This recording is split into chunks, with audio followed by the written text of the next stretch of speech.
አንድ ውሳኔ ትእዛዝ ወይም መስጠቱን እየሰማን እንገኛለን። ትእዛዙም በአማራ ክልል ያለውን ጦርነት በድርድር ሰበብ ለማለዘብ ለማቀዝቀዝ መታቀዱን ውጊያ እንዳይኖር ነገር ግን በድርድር የተወሰነ ለዘብ እንዲል ለማድረግ ውሳኔ ላይ የተደረሰበት። ሁለተኛው ደግሞ በኦሮሚያ ክልል የአስቸኳይ ጊዜ አዋጅ በማወጅ አካባቢውን በአስቸኳይ ጊዜ አዋጅ ስር ለማድረግ የታሰበ ነው። ለዚህም አቶ ፍቃዱ ተሰማና ኮሚሽነር አራርሳ መርዳሳ እንትኑን አስቸኳይ ጊዜ አዋጁን እንዲመሩት መወሰኑን የሰማነው። ይህ በዋናነት የተፈለገው ትኩረታችንን ኤርትራና ትግራይ ላይ ለማድረግ ነው ሲል መግለጹን የሰማነው። ይሄ እንግዲህ ወይ አቅጣጫ ለማስቀየስ ትኩረት ለማስቀየስ የታወቀ ነገር የለም። አብይ አህመድ ይሄንን ውሳኔ ለኦሮሞ የፌደራልና የክልል ባለስልጣናት ብቻ ጠርቶም እንደነገራቸው ነው ያገኘነው መረጃ የሚያመለክተው። እንዴት ታየዋለ? ሌሎች መረጃዎችም አሉ። ብርጋዴር ጀነራል ከማል ገልቹ በማህበራዊ ድረገጻቸው የጻፉትን እንመለከታለን። በደንብ ወቅቱን የሚያሳይ ይመስለናልና እዛ መንደርም እንደው መረበሽና መደናገጥ እንዳለ ፍንጭ የሚሰጥ ነገር ነው ብርጋዴር ጀነራል ከማል ገልቹ የጻፉት። በቅድሚያ ግን እስቲ ኤርትራና ትግራይ ላይ ትኩረት ለማድረግ የአማራውን ጦርነት ማለዘብ በኦሮሚያ ክልል ደግሞ አስቸኳይ ጊዜ አዋጅ ማወጅ የሚሉ አዲስ ውሳኔ ሀሳቦችን አብይ ይዞ መጥቷል። እንዴት አየው ትንግርቱ? መሳይ እንግዲህ ይሄ የአብይ አህመድ አገዛዝ ወደ ስልጣን ከመጣ በኋላ አንድ ሁላችንም የተረዳነውና የተገነዘብነው ነገር ምንድነው? የአብይ አህመድ አገዛዝ በየጊዜው እያንዳንዱ የፖለቲካ ሂደቶች ወደ ፍጻሜያቸው ጦርነትና የጦርነት ትሩፋት እንደሆነ በተደጋጋሚ ተመልክተናል። የፕሪቶሪያን ስምምነት ከተፈራረመ በኋላ ፍጻሜው በተፈራረመ ማግስት ሌላ ጦርነት ነው ያዋለደው። ከዚህ እንግዲህ ያ ስምምነት ሌላ ጦርነት በማዋለድ የመጀመሪያውን አንድ ጦርነት አዋልዷል። ቀጥሎ ሌላኛውን ጦርነት ያዋልድ እንደነበረ ሁለት ጦርነቶችን ይፈልግ እንደነበረ ማዋለድም አላማው እንደነበረ በነገራችን ላይ ፕሪቶሪያ ስምምነት ለትግራይ ኃይሎች የሚሰጠው ትርጉምና ለአብይና ለአብይ አህመድ አገዛዝ የሚሰጠው ትርጉም የተለያየ ነው። ከመጀመሪያ ጀምሮ ማነሳው የነበረው ሐሳብ ነው። ለትግራይ ኃይሎች ምናልባትም ትግራይ ላይ መሳሪያ ላንቃ መዝጋት የተቻለበት በተወሰነ መልኩ ህዝቡ የሰላም አየር እንዲተነፍስ እድል የፈጠረ ተብሎ በአንድ በሌላ መልኩ ትርጉም የሚሰጥበት፣ በአብይ አህመድ ደግሞ አማራን ለመውጋትና ሌሎችን ለመውጋት ዓለም አቀፋዊ ላይሰንስ ያገኘበት ፍቃድ ያገኘበት እንደሆነ ትገነዘባለህ ማለት ነው። በየጊዜው የአብይ አህመድ የፖለቲካል ፌለርስ የፖለቲካ ውድቀቶች በየዕለቱ የሚያመሩት ወደ ጦርነት አይነት ሁኔታ ውስጥ ስለሆነ አገዛዙ የነካቸው ነገሮች ሁሉ ፍጻሜያቸው ጦርነት እንደሆነ ፕሬዲክተብል ነው፣ ተገማች ነው እና የሚያስገርም ነገር ሆኖ አላገኘሁትም። እና ሰሞኑን ያለውን እንቅስቃሴ ከዚህ ጋር ተያይዞ በቀጥታ እንግዲህ በኤርትራ ላይ ጦርነት ለማድረግ ከረጅም ጊዜ በፊት እንደምታውቀው የስነልቦናውን ጦርነት አስቀድሞ ጀምሮታል። የባህር ኃይል ከሌለ ኢትዮጵያ ትፈርሳለች የሚል የኢትዮጵያ ናሽናል ትሬት አካል አድርጎ ነው ያቀረበው። በቅርብ ጊዜ ሲናገር ሰምተ ከሆነ ይሄ ማለት ምን ማለት ነው? ባህሩን ካላገኘን በኃይልም በምንም ካላገኘን የኢትዮጵያ ህልውና አዳጋች ነው። እንግዲህ ኢትዮጵያ እንደዛ ብላ የውጭ ጉዳይ ፖሊሲዋንም የሀገሪቷን የደህንነት ሁኔታ ዲፋይን ያደረገችበትን ዘመን አላስታውስም። ሀገሪቱ ወደብ ከሌላት ትፈርሳለች። እንግዲህ ሀገሪቱን እያፈረሳት ያለው በተጨባጭ አገዛዙ ነው። ግን አገዛዙ የኢትዮጵያን ህዝብ ዲሲቭ ለማድረግ ማኒፑሌት ማድረግ ስለሚፈልግ በየጊዜው ሌላ ምክንያት መፍጠር አለበት። ገባ? ስለዚህ የኢትዮጵያ አሁን እየሄደችበት ያለችው ሀገራዊ ውድቀቱ ፖለቲካዊ፣ ኢኮኖሚያዊና ሌላው ድቀቱ ሁሉ ወደብ ስለሌለን እንጂ እኔ ፈጠርኩት አይደለም ለማለት እና በዚህም ምክንያት የሀገሪቱ የደህንነት ስጋት አካል አድርጎ አቅርቦታል። ይሄ ማለት ከጦርነት መለስ በሆኑ ጉዳዮች ሊፈታ የሚችልበት እድል ጉዳዩ እንደሌለ የያዙት አቋም የያዙት ፖዚሽን አስረጂ ነበር ብሎ መናገር ይቻላልና ከዚህ አንፃር ወደ ጦርነት ሊገባ እንደነበረ የሚዲያውን ትርክት ስትመለከት ሊቃውንቶቹ የመንግስት ጋቨርንመንት ስኮላርስ እየመጡ ሚዲያ ላይ የሚነግሩን ሚዲያዎቹ አጠቃላይ መንግስት ትርክት የፓርላማውን ውይይት ስትሰማ አጠቃላይ ለጦርነት የሚደረግ ዝግጅት እንደነበረ ትረዳለህ ማለት ነው። ግን ይሄንን ጦርነት ደፍረው ሊገቡበት ያልቻሉት በሁለት ምክንያት ነው። አንደኛው የዓለም አቀፍ ሁኔታዎችና ዓለም አቀፍ ማህበረሰቡ ነው። ሁለተኛ ኢትዮጵያ ያለችበት ኢንተርናል ሁኔታ የውስጥ ጉዳዩ እጅግ አስፈሪ ስለነበረባቸው በፍጥነት ያንን ጦርነት ማድረግና ወደ ጦርነት ለመግባት የሚያስችል ሁኔታ እንደሌለ ግልጽ ነው። ሁለቱንም ማኔጅ ለማድረግ ጥረት ሲያደርጉት ተመልክተናል። በቅርብ ጊዜያቶች ውስጥ በተለይ በአማራ ክልል ታውጆ የነበረው ዘመቻ ማዕበል የሚባለው ዘመቻ በሌላ ህዝባዊ ማዕበል ተገልብጦ ሙሉ ለሙሉ አገዛዙ ላይ ወታደራዊ ሽንፈት ፖለቲካዊ ሽንፈት እና የስነ ልቦና ሽንፈትና ውርደትን እንዳጎናጸፈው ተመልክተሃል ግን ከዛ ባሻገር አማራ ክልል ላይ የነበረውን ነገር በተወሰነ መልኩ የፋኖ ኃይል ላይ ከፍተኛ ምት በመሰንዘር እና አቅሙን በማዳከም በፍጥነት ወደ ሌላ አቅጣጫ በተለይ ወደ ኤርትራና በትግራይ በኩል ያሉ ኃይሎችን እናስተነፍሳለን የሚል አይነት አካሄድ ነበር የነበረው ግን ደግሞ ሁሉም የሚያሰቡት ነገር እየተሳካ አይደለም ያለው ኢትዮጵያ ውስጥ ያለው ብርጋዴር ጀነራል ከማል ገልቹ እንግዲህ ቀደም ጻፈው ያልከውን ነገር ተመልክቻለሁ በነገራችን ላይ መሳይ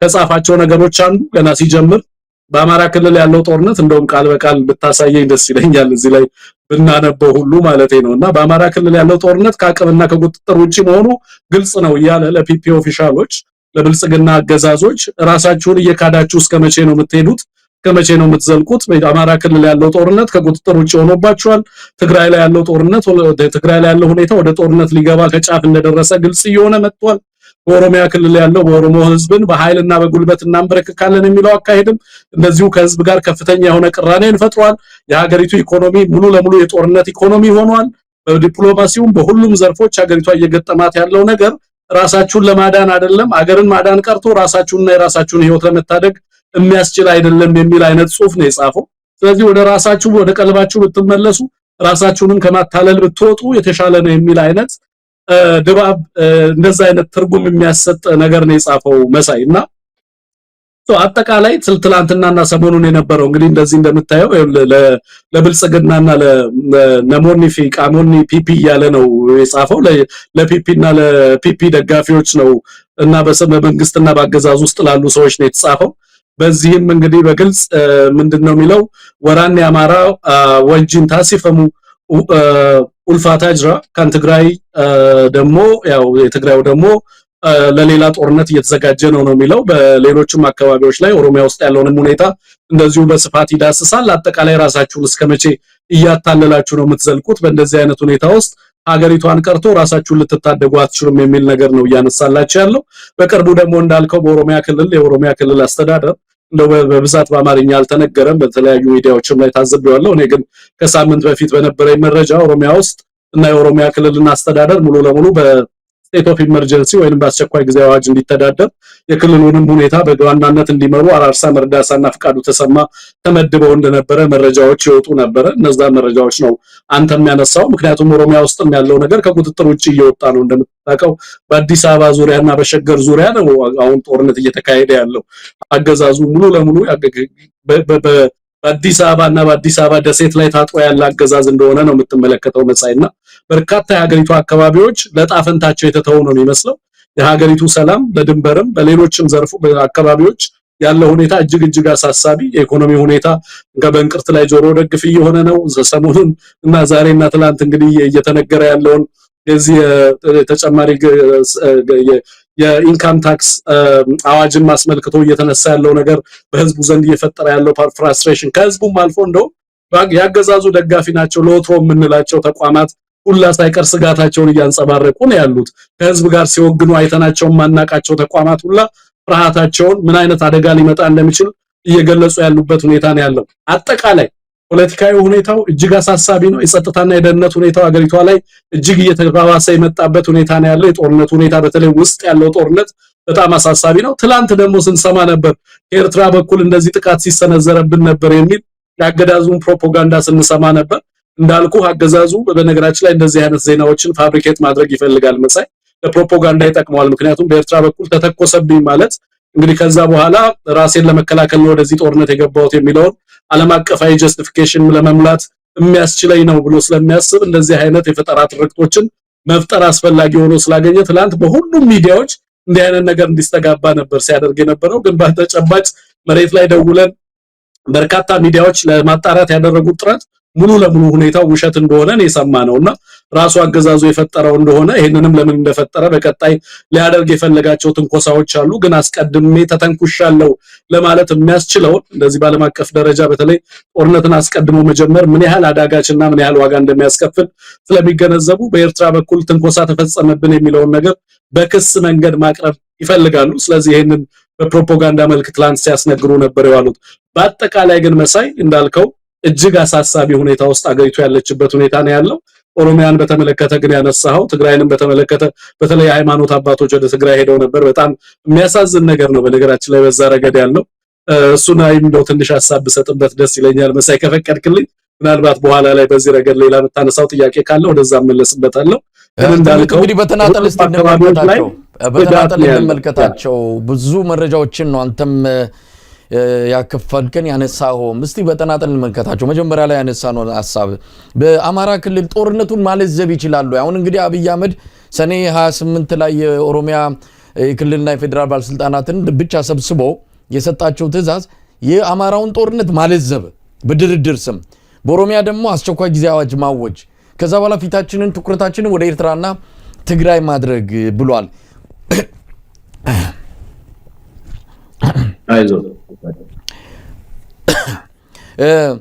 በአሁን ሰዓት ኳሷ በማን እግር ስር ናት? አብይ አህመድ ከእጁ ብዙ ነገር ወጥተዋል። እንደው ኦሮሚያ ክልል እንዲህ ላድርግ፣ አማራ ክልል እንዲህ አድርጌ ደግሞ እንዲህ ላድርግ እንዲህ የሚልበት ቁመና ላይ ነው ያለው ወይ? እንደው እዚህ ላይ የሱንም አቅም መገምገም ከተቻለ እዛው መንግስት ስለሆነ ባንኩንም ታንኩንም እቆጣጠራለሁ የሚል የመጀመሪያ የቀደመ ሐሳቡ ወይም ፍላጎቱ ስላለው እንጂ በአሁን ሰዓት እውነት የአማራውን ክልል ጦርነት ማለዘብም ማጠናከርም ወይም ደግሞ ማቀዝቀዝም ማቀጣጠልም የአብይ አህመድ ውሳኔ ነው ወይ? እንደዚህ አይነት ነገር ከምን የመጣ ነው? ከጭንቀት የመጣ ወይስ ሊያደርገው ይችላል? የአማራ ክልሉን ጦርነት በጀመረ ማግስት አብይ አህመድ ከዚህ በፊት ትዝ ቢል ከሆነ የሰሜን ዕዝ ተመታ የሚለውን ትርክት ለኢትዮጵያ ሕዝብ ለመሸጥ በሚያደርገው ጥረት የሚጠቀማት የነበረችው ቃል አለች። በዋናነት የኤርትራው ፕሬዝዳንት ኢሳያስ አፈወርቂ የተጠቀሙት ቃል ነው የሚል ነው። ሚስ ካልኩሌት አድርገዋል ህወሓቶች የሚል ቃል በተደጋጋሚ ይነገር ነበር። አብይ አህመድ ከፕሪቶሪያው ስምምነት በኋላና በተለይ አማራን ለመውጋት መወሰኑ ሂስቶሪክ ብለንደር ነው። በጣም አደገኛ የሆነ ውሳኔ ነበር የወሰነው። ይሄንን ውሳኔ ከወሰነ በኋላና የአማራ ክልል ጦርነትን ከጀመረ በኋላ መሳይ ወደፊትም ሆነ ወደ ኋላ ማድረግ የማይችልበት ወገቡን የተያዘ ኃይል እንደሆነ በተደጋጋሚ የተመለከት ነው። ወዴትም መንቀሳቀስ የማይችልበት ለውጥ አምቢል ሽንፈት ከዚህ በኋላ ለግባ አምቢል ሽንፈት የሚሆን አይነት ሁኔታ ውስጥ እንዲገባ ያደረገው በሁሉም መመዘኛዎች አማራ ክልል የሚያደርገው ጦርነት አገዛዙ በሁሉም መመዘኛዎች ኢንተርምስ ኦፍ እንግዲህ ጦርነትን በዋናነት የሚመሩት ሁለት ነገሮች ናቸው። በዋናነት በስነ ልቦና ደረጃ የምታደርገው፣ ሌላው ደግሞ መሬት ላይ የምታደርገው ታክቲካል ኦፕሬሽናል እና ስትራቴጂክ የጦርነት ሂደቶች ናቸው የሚወስኑት የጦርነቱን ውጤት። አማራ ክልል የገባለት አብይ አህመድ ሙሉ ለሙሉ የሚዋጋበትን ኮዝ ነው ዲሳርም የተደረገው። ከዛ በኋላ ግን ወታደሩንም እና በጦርነት ሂደት ውስጥም ይከናነባቸው የነበሩ በየጊዜው የሚያጋጥሙትን ሽንፈቶች ስትመለከት ሙሉ ለሙሉ ወታደራዊ ብልጫ የተወሰደበት እንደሆነ ማረጋገጥ ትችላለህ መሳይ። ብቸኛው የበላይነት አለን ብለው የሚያስቡት ኬፓቢሊቲ ኤሪያል ኬፓቢሊቲ ነው። እሱ ኬፓቢሊቲ ክረምት በመጣ ቁጥር እንዴት እንደሚፈተን እየተመለከትክ ነው ሰሞኑን። የአየር ላይ በላይነት ማለት ነው። የአየር ላይ በላይነት የአየር ላይ በላይነት አለን ብያለ ሁሉ ጊዜ የሚያስፈራራበት የነበረውን ድሮን እና የድሮንና ሌሎችም ተዛማጅ ቴክኖሎጂዎች ያውም ሲቪሊያንን ታርጌት በማድረግ ህብረተሰቡ ላይ ፍርሃት እንዲፈጠር አደርግበታለሁ እያለ የሚከተል የነበረው ስትራቴጂ ሙሉ ለሙሉ እሱ ስትራቴጂው ጭምር ሳይቀር በፋኖች ሙሉ ለሙሉ ስለተበላ የፋኖ አዳፕታቢሊቲ በጣም ከፍተኛ ስለሆነ በዚህም ረገድ የበላይነቱን ይዞ ሊቀጥል እንዳይቻለ በጣም የተረዳ ነው። ሌላው መሬት ላይ ያለውን ሁኔታ በተመለከተና በተለይ ኮንቬንሽናል እና የሰርፕራይዝ አታክን በተመለከተ ፋኖ የሚከተላቸው ኦፕሬሽናል እና ታክቲካል አድቫንስመንት በጣም በከፍተኛ ደረጃ የደረሰ። በዚህም ምክንያት በምንም አይነት መልኩ ግራውንድ ላይ ያለውን ኦፕሬሽን እሱ በሚፈልገው መንገድ ሊመራው የሚችልበት ሁኔታ የለም። ለዚህም ነው የጎሉን ፖስት በየጊዜው ሲቀያየር ታየዋል። መጀመሪያ አማራ ክልል የገባው የአማራና የታጠቁ ኃይሎች ልዩ ኃይሉን ትጥቅ አስፈታለሁ ብሎ ነው። ከዛ በኋላ ፋኖን ትጥቅ አስፈታለሁ የሚል ነው። በኋላ ላይ ደግሞ ወደ አታሸንፉንም እየተንደረደረ ሲሄድ ትመለከታለህ። አሁን አንተ እንዳልከው ደግሞ በድርድር በተወሰነ መልኩ አማራ ክልል ላይ ያለውን ጦርነት ባለመዋጋት አንድ ቦታ ላይ በመቀመጥ ካምፕና ከተማ ላይ ወይንም ከተቻለ መውጣትና ለመውጣት ጥረት በማድረግ ወይንም በድርድር ሰበብ አማራውን በተወሰነ መልኩ የአማራውን ጦርነት ዲሌይ በማድረግ የተወሰነ ስትራቴጂክ ታይም እንገዛለን ብለው ያስባሉ። ስለዚህ ትኩረታችንን በትግራይና በኤርትራ እናድርግ እያሉ እየተንቀሳቀሱ እንደሆነ ግልጽ ነው። አሳዛኙ ነገር መሳይ ይሄ መጀመሪያ ላይ ፋኖ በመጀመሪያው ፌዝ ላይ ራሱን በማቆየት ሂደት ላይ በነበረበት ጊዜ ላይ ቢሆን ኖሮ አገዛዙ ሳያጠቃው ፋኖ መልሶ ራሱን አገዛዙ ላይ ጥቃት ፈጽሞ ሙሉ ለሙሉ የጦርነቱን ሂደት ለመወሰን የሚያደርገውን አቅም መጀመሪያ ላይ የነበረው አቅም በዛ ደረጃ የሚገለጥ አልነበረም። አሁን ላይ ግን የፋኖ አቅም በምን ደረጃ የሚገለጥ ነው መሳይ?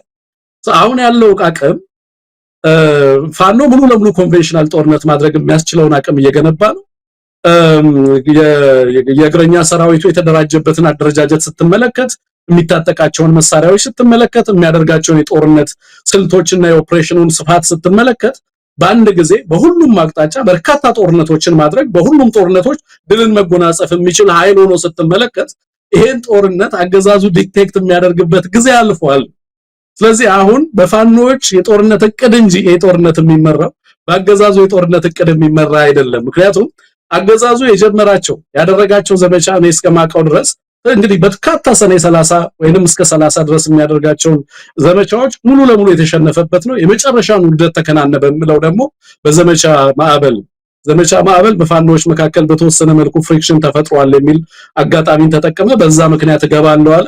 ግን ደግሞ ምን አይነት ሽንፈት እንደተከናነበ ተመልክተሃል ማለት ነው። እና አብይ ያላቸው አቅም ወታደራዊና ፖለቲካዊ አቅም እና ዲፕሎማሲያዊ አቅምም ሌሎችም አቅሞቻቸውን ደምረህ ብትመለከት እነሱ በፈለጉት መንገድ ነገሮችን ማቀድና መፈጸም የሚችሉበት አይደለም። የታክስና የታክስ አዋጆቻቸው ሁላ ሳይቀር በማን ኢምፖዝ የተደረጉባቸው ፖሊሲዎች እንደሆኑ ትመለከታለህ ዛሬ ላይ ማለት ነው። በአገዛዙ የሚወሰን አገዛዙ የሚመራው ነገር አለ ብሎ ለመናገር የሚያስችል አይደለም። በተለይ መሬት ላይ ያለውን ሁኔታ መቆጣጠር ቢችል ኖሮ እነሱ በዲፕሎማሲም በድርድር ምክንያትም ወይንም ጦርነትን በማዘግየት እንደሚሉት እነሱ በዛ መንገድ ነገሮችንና ውጤትን መቀየር እንችላለን ቢሉ ኖሮ እስከዛሬ ድረስ በርካታ ውጤት ባመጡ ነበር። ግን እንደዛ አይደለም። ፍጹም ተቃራኒ የሆነ ሁኔታ ፍጹም ተቃራኒ የሆነ ነገር ነው የገጠማቸው። ከማል ገልቹ ይሄንን እንዲጽፍ ያስገደደው መሬት ላይ ያለውን ወታደር ነው። መሬት ላይ ያለውን ሪያሊቲ በደንብ ይገነዘባል ብዬ አስባለሁ። በየቀኑ የሚመጣው ሪፖርት ያያል። በየቀኑ አማራ ክልል ያለውን እንቅስቃሴ፣ የወታደር ምረቃ ዝግጅት፣ በሚደረጉ ኦፕሬሽኖችን፣ የታክቲክ ብቃትን እነዚህና ስትራቴጂክ የፋኖን ስትራቴጂክ አክሽኖች በደንብ ከተመለከተ በኋላ ያስቀመጣቸው ነገሮች እንደሆኑ መገንዘብ ይቻላል ብዬ ነው የማስበው። ሰው ከዚህ አንፃር እና አብይ አህመድ እጅ እና አብይ አህመድ እግር ስር ያለ ኳስ አለ ብሎ ለመናገር የሚያስደፍር አይደለም መሳይ። ከዚህ አንፃር ልንወስደው እንችላለን።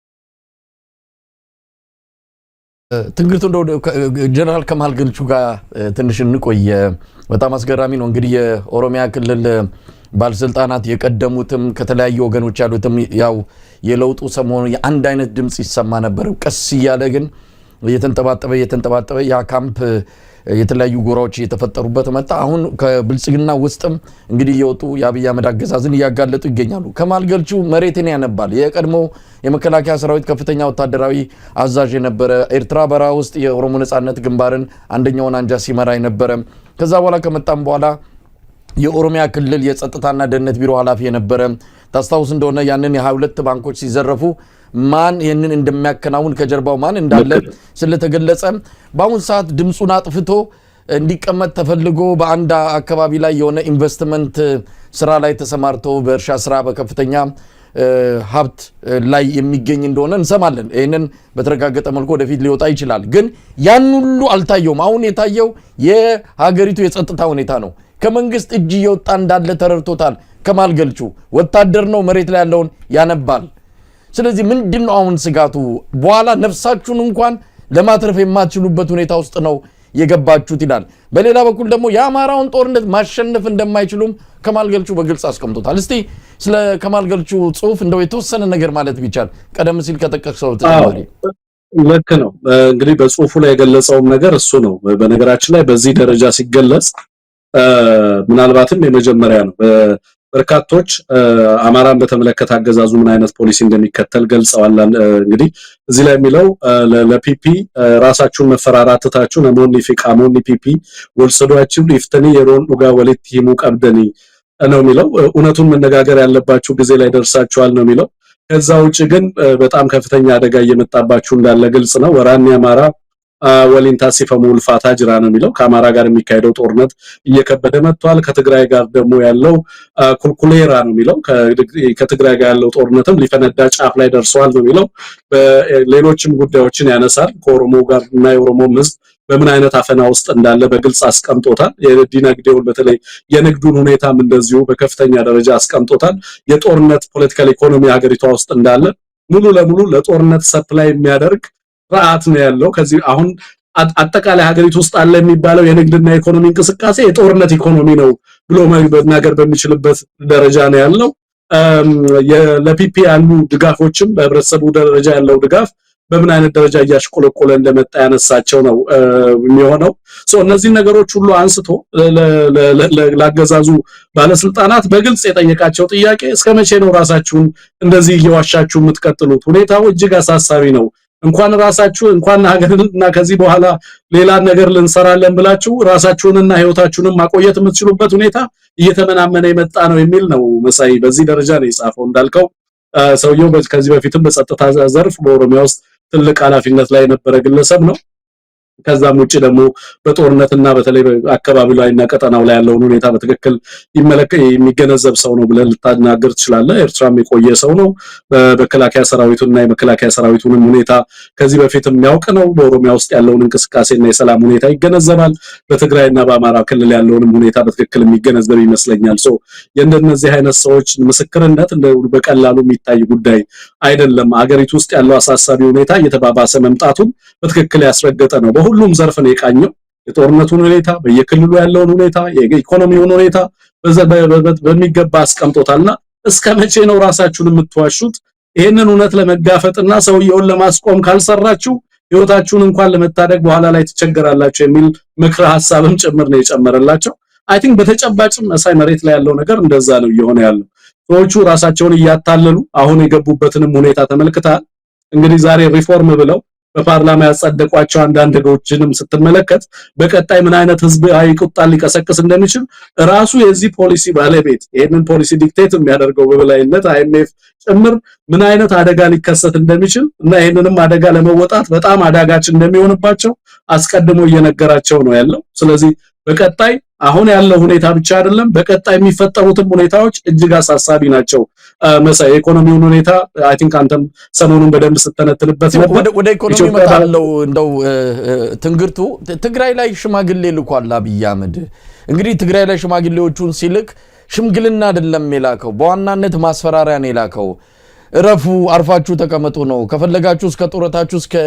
ህይወታችሁ ፍጻሜ ድረስ የጦርታ ገንዘባችሁን እየሰጠናችሁ ትኖራላችሁ አርፋችሁ ተቀመጡ ነው እንደውም ተላልፈው ይሰጡን የሚልም ነገር ሐሳብ እንዳለው አብይ አህመድ ሰምተናል አንዳንድ ጊዜ አቅምንም አለማወቅ ይመስላል አብይ አህመድ ያለ አቅሙ ነው የሚንጠራራው ብሔራዊ ማነው የፌደራል መንግስቱ ወይም ደግሞ አዲስ አበባ ቤተ መንግስት ስለተቀመጠ ሁሉን ነገር ማድረግ ይችላል የሚልም ፍጹም ከአቅም በላይ የሆነ ነገሮችንም ሲያደርግ እናያለን መቀሌ ላካቸው መቀሌ ትግራይን እኮ መቆጣጠር ካቃተው ሰነበተ አሁን ምንድነው ሊያደርግ የሚችለው ትግራይ የላካቸው ሽማግሌዎች ትዛዝ ይዘው የሄዱትስ ምን ይዘውለት ሊመጡ ይችላሉ የትግራይ ጀነራሎች ተዘጋጅተናል ነው በማንኛውም መልኩ ትግራይን እናድናለን መሳሪያም ታጥቀቆ ነኛም ታጥቀናል ብለው አሁን በልበ ሙሉነት እያሰለጠኑም ብዙ ነገርም እያደረጉ ነውና ከትግራይ መልካም ነገር ይዘውለት ይመጣሉ ሽማግሌዎቹ እነዚህ ሽማግሌዎች በጣም በሚያሳፍር ሁኔታ እንግዲህ መሳይ አገዛዙ ለፈለገው ዓላማ የሚጠቀምባቸው ሽማግሌዎች ናቸው እንደው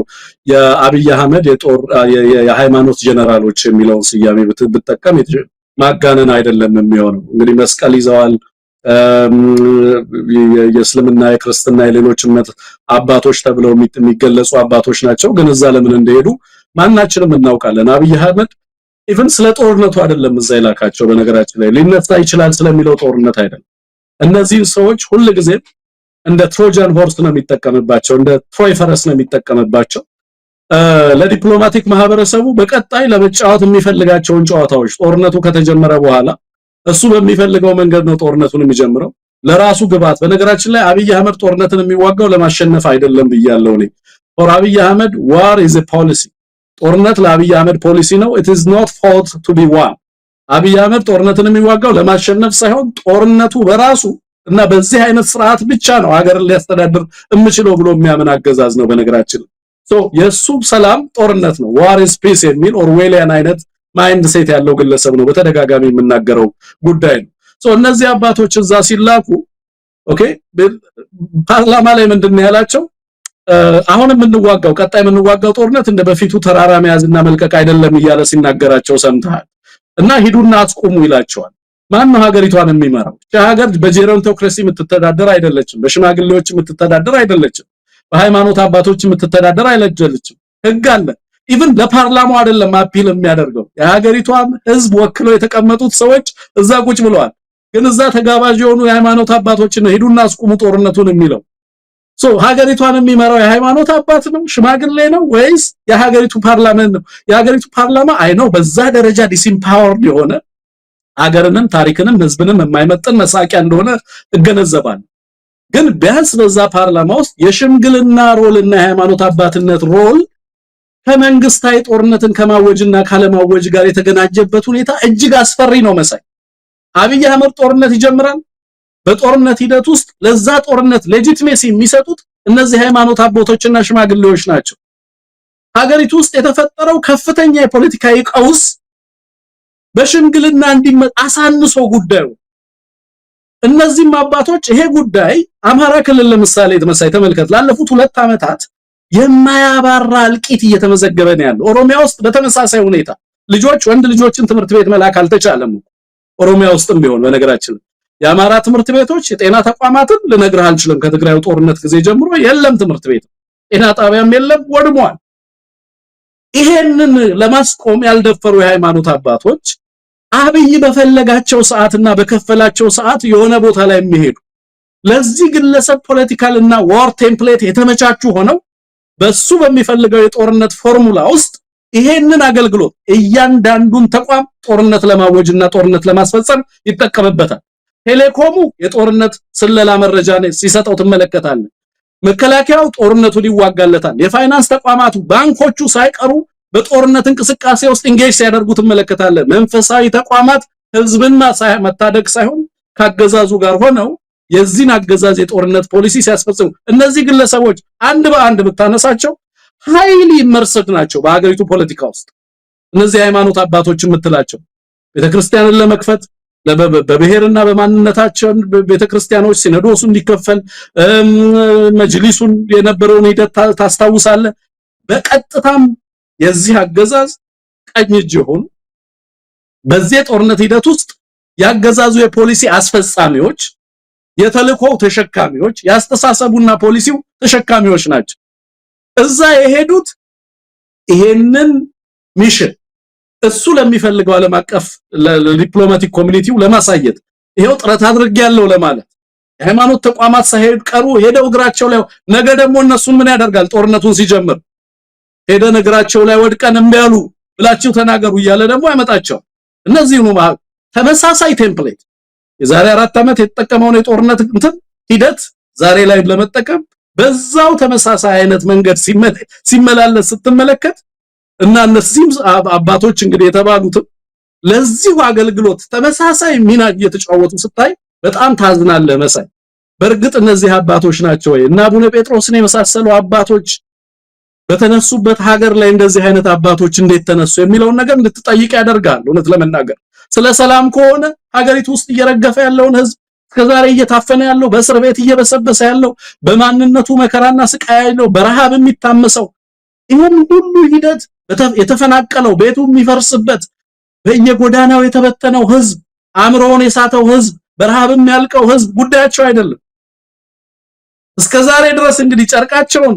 እንትን ብለው አገዛዙን አውግዘው ከህዝብ ጋር ወግነው ይሄ አገዛዝ ይብቃ ለዚህ ህዝብ ሰላም ይገባዋል አላሉ ግን ደግሞ ተልኮ ሲሰጣቸው ሂዱ መቀሌ ሲባሉ መቀሌ ሄዳሉ ነገ ሱዳን ሂዱ ሲላቸው ሱዳን ሄዳሉ ኤርትራ ሂዱ ሲላቸው ኤርትራ ሄዳሉ ተመልሶ መጥቶ ደግሞ አውግዙ ሲላቸው ያወግዛሉ ስለ ሰላም ተናገሩ ሲባሉ ስለ ሰላም ይናገራሉ ስለ ጦርነት ተናገሩ ሲባሉ ስለ ጦርነት ይናገራሉ የሚመራቸው ሰማያዊው መንግስት ሳይሆን ምድራዊው መንግስት ነው እነዚህም ለሱ የተንበረከኩ ለሱ የተገዙ ናቸው ከለበሱት ልብስ ውጪ የወታደር መኮንኖችን ነው የምመለከተው በእነዛ ሰዎች ፊት ላይ እንጂ መሳይ በእውነትም ሰላም ፈላጊዎችና የሰላምና የእርቅ ሰዎች ሀገሪቱ ውስጥ የመጣው ችግር ፖለቲካዊ የሃይማኖት አባቶች ሚና አላቸው በማህበረሰባችን ውስጥ እሴቱን የምናከብር የሃይማኖት አባቶችን ሚና ሽምግልናን ሚና የሚያከብር ማህበረሰብ ነው ያለን ግን ለምንድነው ህዝባችን ዩናኒመስሊ እነሱንም ጭምር ያወገዛቸው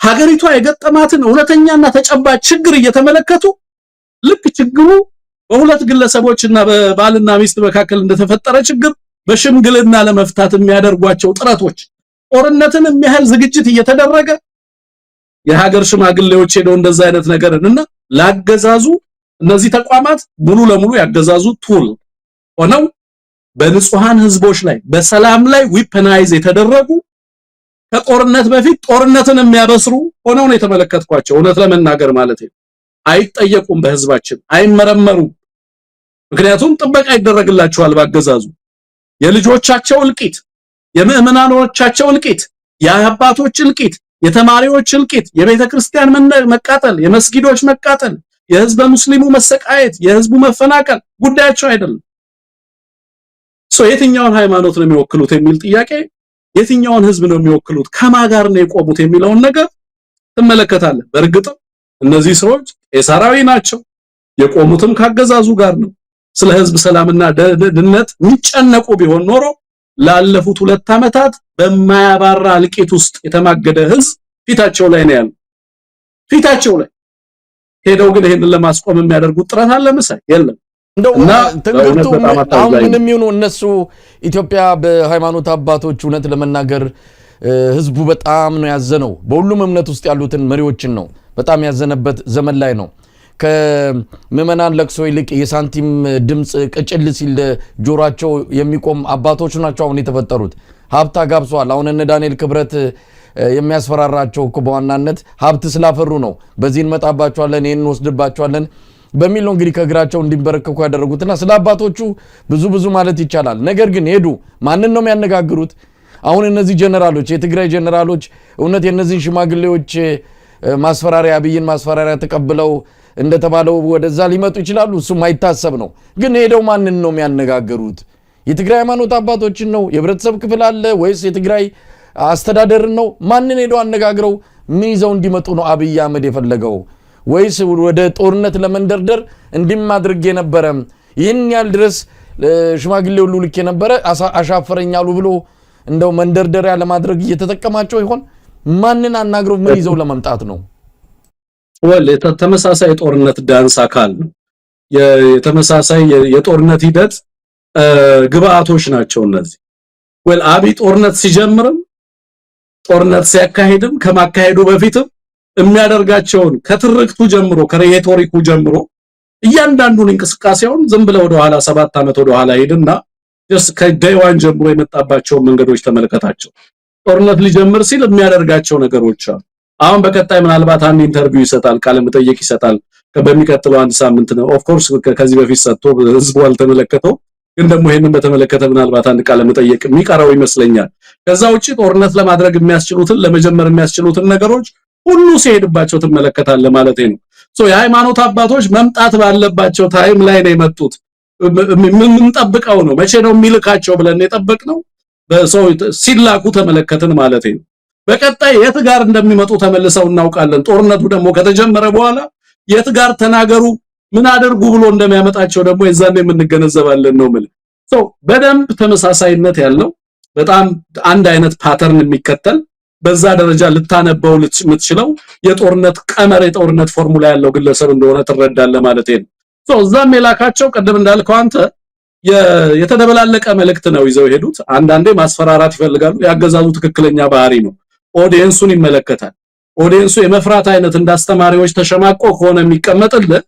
ከዛ በኋላ ታስፈራራውና ትወጣለህ በተወሰነ መልኩ የሚዳፈር ከሆነ ደግሞ የመለማመጥና የመለማመን አይነት ነገር ውስጥ ትገባለህ እነሱም እንደዚህ ተመሳሳይ አይነት ቴምፕሌት ነው ይዘው የሚሄዱት ምንም ጥያቄ የለውም አሳልፋችሁ ስጡን የሚል ነገር በነገራችን ላይ በትግራይ መንግስት በኩል ከሽማግሌዎቹ ጋር ምንድነው የተነጋገረው የሚለውን ነገር መግለጫ እስኪሰጥ ድረስ በተጨባጭ ይሄን ያወሩት ለማለት እቸገራለሁ ግን ደግሞ ሽማግሌዎቹ ምን ሊናገሩ እንደሚችሉ ጦርነት ጀማሪው የትግራይ ኃይል እንደሆነ አደርጋው እንደሚሄዱ ግልጽ ነው አገዛዙ ግን የጦርነት ሂደቶችን በተመለከተ ስትመለከት የሄደባቸው መንገዶች ሁሉ ጦርነት ለመጀመር የሚያስችሉ መንገዶች እንደሆኑ ትገነዘባለህ። ግን ሁሉ ጊዜ ጦርነቱን ጀመረ መባል የሚፈልገው ሌላኛው ኃይል እንዲሆን አድርጎ ማሳየት ይፈልጋል። ለዛ ማሟላት የሚገባቸውን ነገሮች ቅድመ ሁኔታዎች ሲያሟላታ ያለ የሽምግልናው ሂደት የቅድመ ሁኔታን የማሟላት ጉዳይ ነው መሳይ ያልኩ ያለው። ኦኬ ህወሓትን ለምሳሌ በምርጫ ቦርዱ አሁን ምርጫ ቦርዱ በየጊዜው የሚያጸድቃቸው አዋጆች አሉ። ሰኞ ዕለት ከሆነ ግለሰብ ጋር ከተጣላ ማክሰኞ ዕለት ምርጫ ቦርዱ አዲስ አዋጅ አጽድቆ ልትመለከት ትችላል። አንድን ፓርቲ ለማገድ ሲል አዋጅ ያጸድቃል። አንድን ግለሰብ ለመጉዳት ሲል አዋጅ የሚያጸድቅ ግለሰብ ነው። በሁለት ሰዓት ውስጥ ከፈለገ አዋጅ ያጸድቃል። በሁለት ሳምንትና በሁለት ዓመት ውስጥም እንዲጸድቅ ሊያደርግልህ ይችላል። ለሱ ግብአትነት ህጉ እሱ እንደሚፈልገው ግብአት እንዲሆነው ተቋማት እሱ ለሚፈልገው አገልግሎት ግብአት እንዲሆኑ የሃይማኖት ተቋማትና መንፈሳዊ ተቋማት የሞራልና ሌሎች ተጠያቂነት እንዳለባቸው ዘንግተው ፍጹም የዚህ አገልጋይ የዚህ ግለሰብና የዚህ መንግስት ተጠሪ እንደሆኑ አድርገው ለዚህም አገልግሎት ሲጠቀምባቸው ተመለከታለህ ማለት ነው። ሰው ሄደው ምን ሊላገሩ እንደሚችሉ እንገምታለን። ምክንያቱም አገዛዙ ጦርነት ሊጀምሩ ነው ሂዱና አስቆሟቸው ነው ያለው። በዛ ሂደት ውስጥ እሱ የሚነግራቸውንና እሱ የሚሰጣቸውን መልእክት ነው ይዘው ሄዱ። እዛ ውስጥ ተወክለው የሄዱ ግለሰቦች በቀጥታ 5-6 ግለሰቦች እየወጡ ለጠቅላይ ሚኒስትሩ ስልክ የሚደውሉ ናቸው። ይሄን እገሌኮ እንደዚህ ያለ እገሌኮ እንደዚህ ያለ እኛ ደግሞ እንደዚህ ብለናል እነሱ እንደዚህ ያሉ እንደዚህ አይነት ግለሰቦች ናቸው። አብዛኞቹ ፐርሰናል በሚባል ደረጃ ከግለሰቡ ጋር የሚቀራረቡ እንጂ የሃይማኖት አባት ናቸው ሃይማኖትን ወክለው ነው እዛ ጋር የተገኙት ብሎ ለመቀበል በጣም አስቸጋሪ ነው። ህብረተሰቡ በዛ ደረጃ በንግድ በተቋም ትስስር በአብዛኛው በሚሰሯቸው ስራዎች ያገዛዙ የመንግስት አካል ናቸው እኮ እነዚህ ግለሰቦች። እኔ በሃይማኖት ተቋማት በመንፈሳዊ ተቋማትና በአገዛዙ መካከል ያለውን ላይን ለመለየት የተሸገርንበት ጊዜ በወታደሩና በአገዛዙ መካከል ያለውን ላይን ለመለየት የተሸገርንበት በተቋማዊ አሰራርና በግለሰቡ መካከል ያለውን ነገር ለመለየት በጣም አዳጋች የሆነ ፓርቲ ግለሰቡ ነው፣ ሀገሪቷ ግለሰብ ሆናለች። ስለዚህ ሁሉ ነገር ሪቮልቭ የሚያደርገው በዚህ ግብር ሬንት በሚከፍል ግለሰብ ዙሪያ ነው ሁሉ ነገር የተሰበሰበው ብለህ መውሰድ ትችላለህ። በጣም ውድ መንግስት ነው የአብይ አህመድ መንግስት። በነገራችን ላይ ህዝባዊ ቅቡልነት ስለሌለው ያገኘውን ገንዘብ ካሽ ኢኮኖሚ ሙሉ ለሙሉ ለሚከፍላቸው ግለሰቦች የሚያወልግ አገዛዝ ነው። ለዛ ነው ለመምህራንና ለጤና ተቋማት ለዶክተሮች ደሞዝ የሌለው። ቀደም በነገራችን ላይ ሀብት ያካበቱ ግለሰቦች ስትል ነበር መሳይ። የትኛውንም አይነት ሀብት ብታካብት ስቴብል የሆነ ገቨርናንስ ከሌለ ሀብቱ ያንተ አይደለም። የትኛውንም ያህል ሀብታም ልትሆን ትችላለህ፣ በ10 እና በ15 ደቂቃ ውስጥ ሀብትህን ታጠዋለህ። የኢትዮጵያ ውስጥ ሀብታም ነን የሚለው የፖለቲካ ባለስልጣናት ዛሬ ከህዝብ የዘረፉት ገንዘብ ነው። ኤኒ ታይም ህዝቡ መልሶ ይቀበላቸዋል ወይ ደግሞ ህዝብ ሀብታቸው እንደሚወድምባቸው ግልጽ ነው። ያ ቀን አይምጣ እንጂ ያ ቀን ሲመጣ መሳይ በፍጥነት ይመጣል ብዬ አስባለሁ። ያ ቀን አብዛኞቹ ዛሬ ላይ ካፕተናል የሚሉትን ንብረት የሚጠብቁበት ሜካኒዝም የለም። ምክንያቱም ተቋም በሌለበት ሀገር አብይ አህመድ ከሌለ ንብረት አይኖርም። ግልጽ ነው። ምንም እንኳን አይደለም ለፖለቲካ ባለስልጣናት ከህዝብና ከሀገር ሀብታቸውን የዘረፉ ግለሰቦች ቀርቶ ለፍተው በጥረታቸው ሀብት ያፈሩ ግለሰቦች እንኳን ሀብታቸውንና ንብረታቸውን መጠበቅ ቤቶቻቸውን ከመውደምና ከመፍረስ መጠበቅ የማይችሉበት ሁኔታ ውስጥ እኮ ነው ያለነው። እና ዛሬ ሀብት አፍርተናል የሚሉ ግለሰቦች ማንን ተማምነው እንደሆነ አላውቅም። የጊዜ ጉዳይ ነው። ግን ሀብቱን ሊያሸሹት ይሞክሩ ይሆናል። ግን የጊዜ ጉዳይ ነው። ይሄንን ሀብት መልሰው ሊያገኙት የማይችሉበት ሁኔታ ሊፈጠር ይችላል። ምክንያቱም ተጠያቂነት በሌለበት ሁኔታ የምታደርገው ኢንቨስትመንት የምታደርገው ሀብት የማፍራት ሂደት በኋላ ላይ ይሄ ሀብት ለአናርኪ ተጋላጭ ነው። ማንም ሊጠብቅ የሚችልበት እድል አለ ብዬ አላስብም። እና በዚህ ምክንያት ትንግርቱ የኤርትራን ቅድም አንስታል። እንግዲህ አንዱ ትናንትናም በአገዛዙ ደጋፊ ሚዲያዎች በዲጂታል ሰራዊቱ አማካይነት ኤርትራ በቡሬ በኢትዮጵያ ቡሬ ከተማ አቅራቢያ ቶክስ ተኮሰች የሚል መረጃ ወጥቶ በጣም ሲሰራጭ አይተናል። አንተም ቀደም ሲል ጠቅሷል። እንደው ልናያይዘው ከተቻለ ነው። ዛሬ ፕሬዚዳንት ኢሳያስ አፈወርቂ ቃለ መጠይቅ መስጠታቸውን ሰምተናል። ነገር ግን ሙሉ የሚተላለፈው ቅዳሜ እንደሆነ ተነግሯል። እንግዲህ ቅዳሜ ለተጠብቀው ምን እንዳሉ ስለ ወቅቱ ሁኔታም ስለ ኢትዮጵያ አጠቃላይ ስለ ወቅቱ ፍጥጫም ያሉት ነገር ካለ በእለቱ ዳግም ተገናኝተን የምናወራ ይሆናል። ግን አሁን ይሄ ትንኮሳ ነው እየተባለ የሚባለው ነገር በሌላ በኩል ደግሞ አፋር ላይ አብይ አህመድ እያከማቸ ያለው የራሱ ሰራዊት አለ። ባሻገርም ደግሞ አሁን ትግራይ አፋር ውስጥ የሐራ ምድር የነጻነት ምድር ብለው የትግራይ ኃይሎች እየተሰባሰቡ ነው። በቀጥታ በአብይ አህመድ ድጋፍ የሚደረግላቸው ነው። ሁለት ዓላማ አላቸው። አንድም የትግራይ ጀነራሎችን ለመምታት፣ ሁለትም ደግሞ ከኤርትራ ጋር በዚህ በአፋር በኩል ለሚደረገው ጦርነት እያዘጋጃቸው እንደሆነ ነው የሚነገረው። ብርጌድና አመዱ የሚባልም እንደዚሁ ታጥቆ ገብተዋል። የአፋር ቀይ ባህር አፋር የሚባሉ የኤርትራ መንግስትን የሚቃወሙትንም እንዲሁ ሰመራ ላይ ስብሰባ እንዲያደርጉ ከፍተኛ የሆነ እንቅስቃሴ ሲያደርግ ነው የሰነበተው። ብዙ ነገሮችን ፖለቲካዊም ወታደራዊም ድጋፍ እያደረገ ነው። እንቅስቃሴ አለ እዛ አፋር በኩል ላይ። በሌላ በኩል ኤርትራን ሊመታ ወይም ሊወር የሚችልበት ነገር የለም። አዝማሚያ በትግራይ በኩል አይችልም። ያው ጀነራሎቹ የህወሓት ኃይሎች በዛ አካባቢ እስካሉ ድረስ በዚህ በወልቃይትም በኩል የሚሞከር አይደለም። ያ አካባቢ ለአብይ አህመድ ሰራዊት ከኋላም ጠላት ከፊትም ጠላት ብሎ ስለሚሰጋ ያንን አካባቢ ለወረራ አይጠቀመውም። ይህንን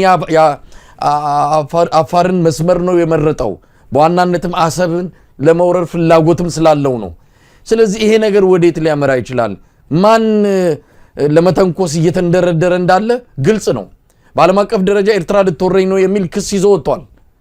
ነገር ግን መሬት ላይ የሚያሳዩት እንቅስቃሴዎች አብይ አህመድ በከፍተኛ ፍጥነት ይኸው አሁንም ሰኔ 28 የራሱን ሰዎች ጠርቶ ለኤርትራና ለትግራይ ጦርነት እየተዘጋጀን ስለሆነ በኦሮሚያና በአማራ ያለውን ነገር እናለዝበው እያለ ነው።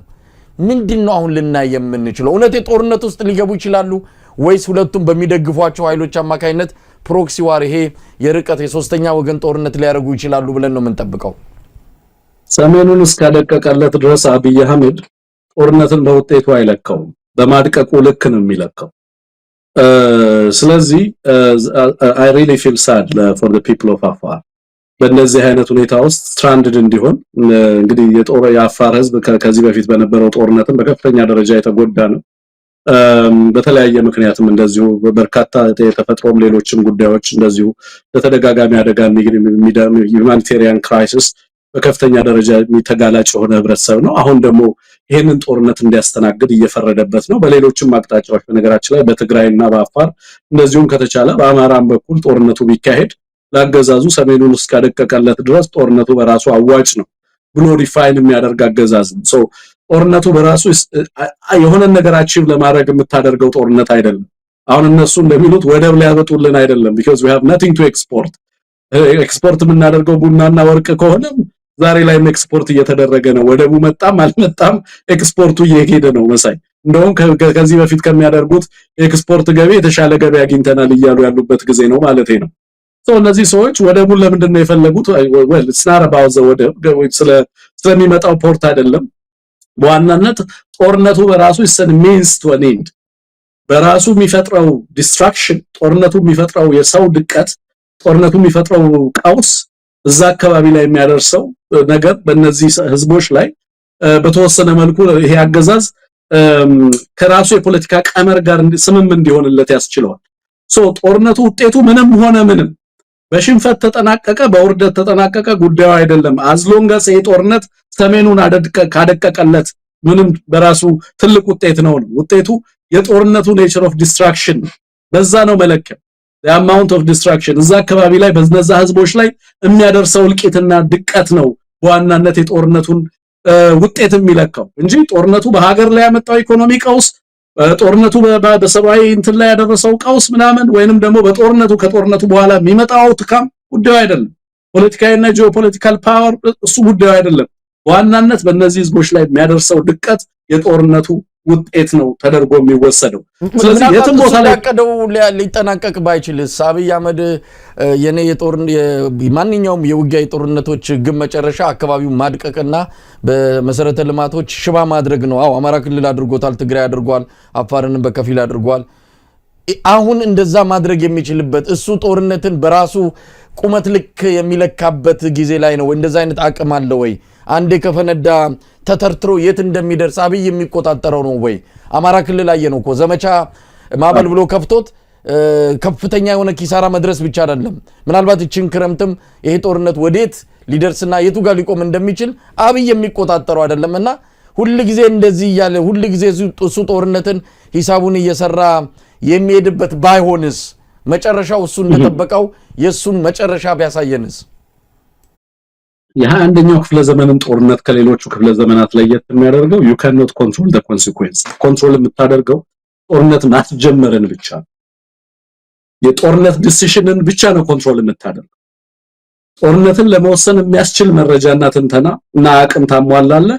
ከዛ በኋላ ግን የጦርነቱን ኮንሲኩዌንስ በምንም ተአምር ልትቆጣጠረው የማትችለው እንደሆነ የ21ኛው ክፍለ ዘመን በርካታ ሀገራት ላይ የታየ የተረጋገጠ ነው። በ21ኛው ክፍለ ዘመን እጅግ አደገኛው ነገር ጦርነትን መጀመር በጣም ታይኒ ከሆነ ሌስ ኦርጋናይዝድ ከሆነ ግሩፕ ጋር እንኳን ቢሆን ጦርነት መጀመር ፕሮትራክትድ እንዲሆን አስችሎት ጦርነቱ ወዴትና የትኛውን አድማስ ሊቆጣጠር እንደምትችል አጣቀም። ኢትዮጵያ ውስጥ ግን አብይ አህመድ የአማራን ጦርነት ከጀመረ በኋላ የሚማር ሰው ቢሆን ኖሮ የጦርነቱን ውጤት በሚገባ ይረዳው ነው።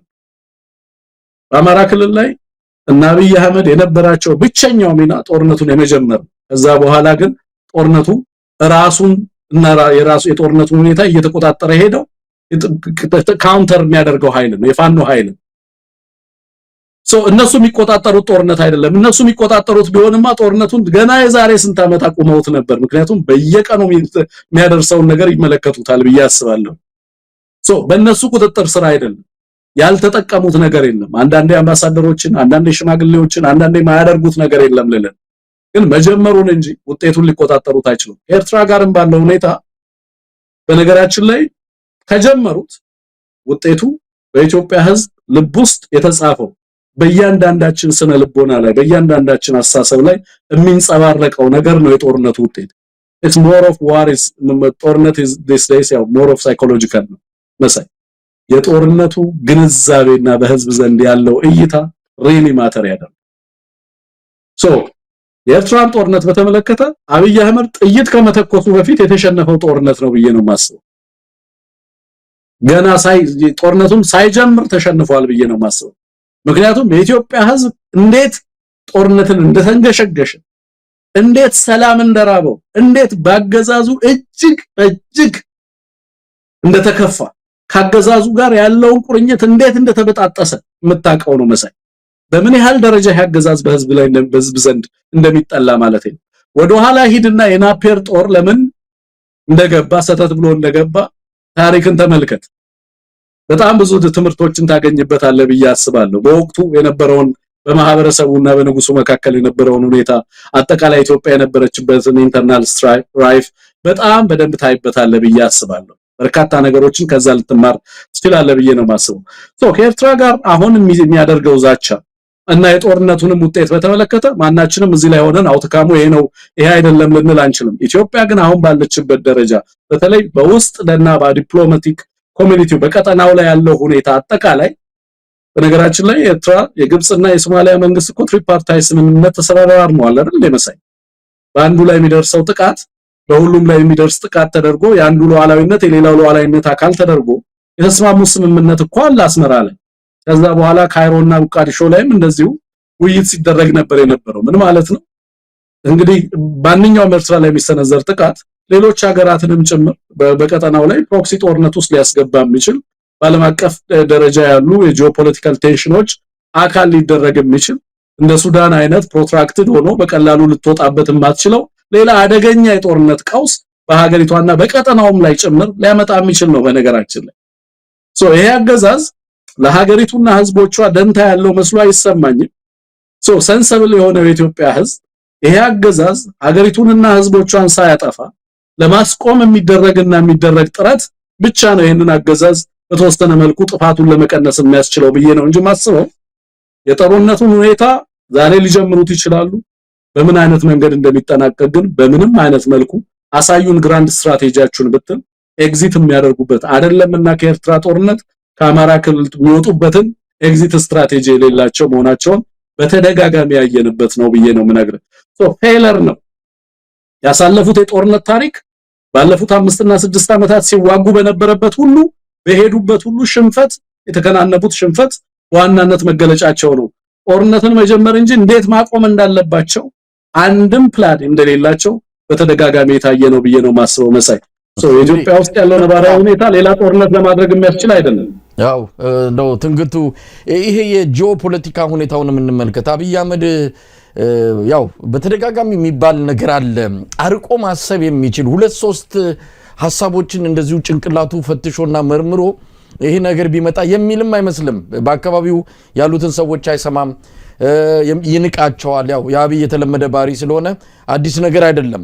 አሁንም የጂኦፖለቲካ ያለውን ሁኔታ ብንመለከት ከእያንዳንዱ ሀገር ጋር ችግር ውስጥ ነው ያለ ነው።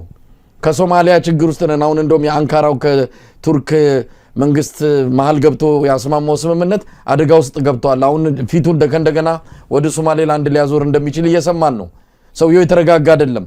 ከኬንያ ጋር ከአንገት በላይ ነው ያለው ሁኔታ ሁሉ። ከጅቡቲ በተደጋጋሚ ነው በዚህ መንግስት ላይ ያላትን አቋም ያሳየችው። ኤርትራ እንደምናቀው ነው።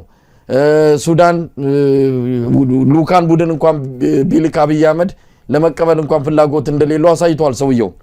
በሁሉም ዙሪያችንን ታጥረናል። የቀጠናው ረባሽ ነው። የቀጠናው ቀውስ ጠማቂ ነው።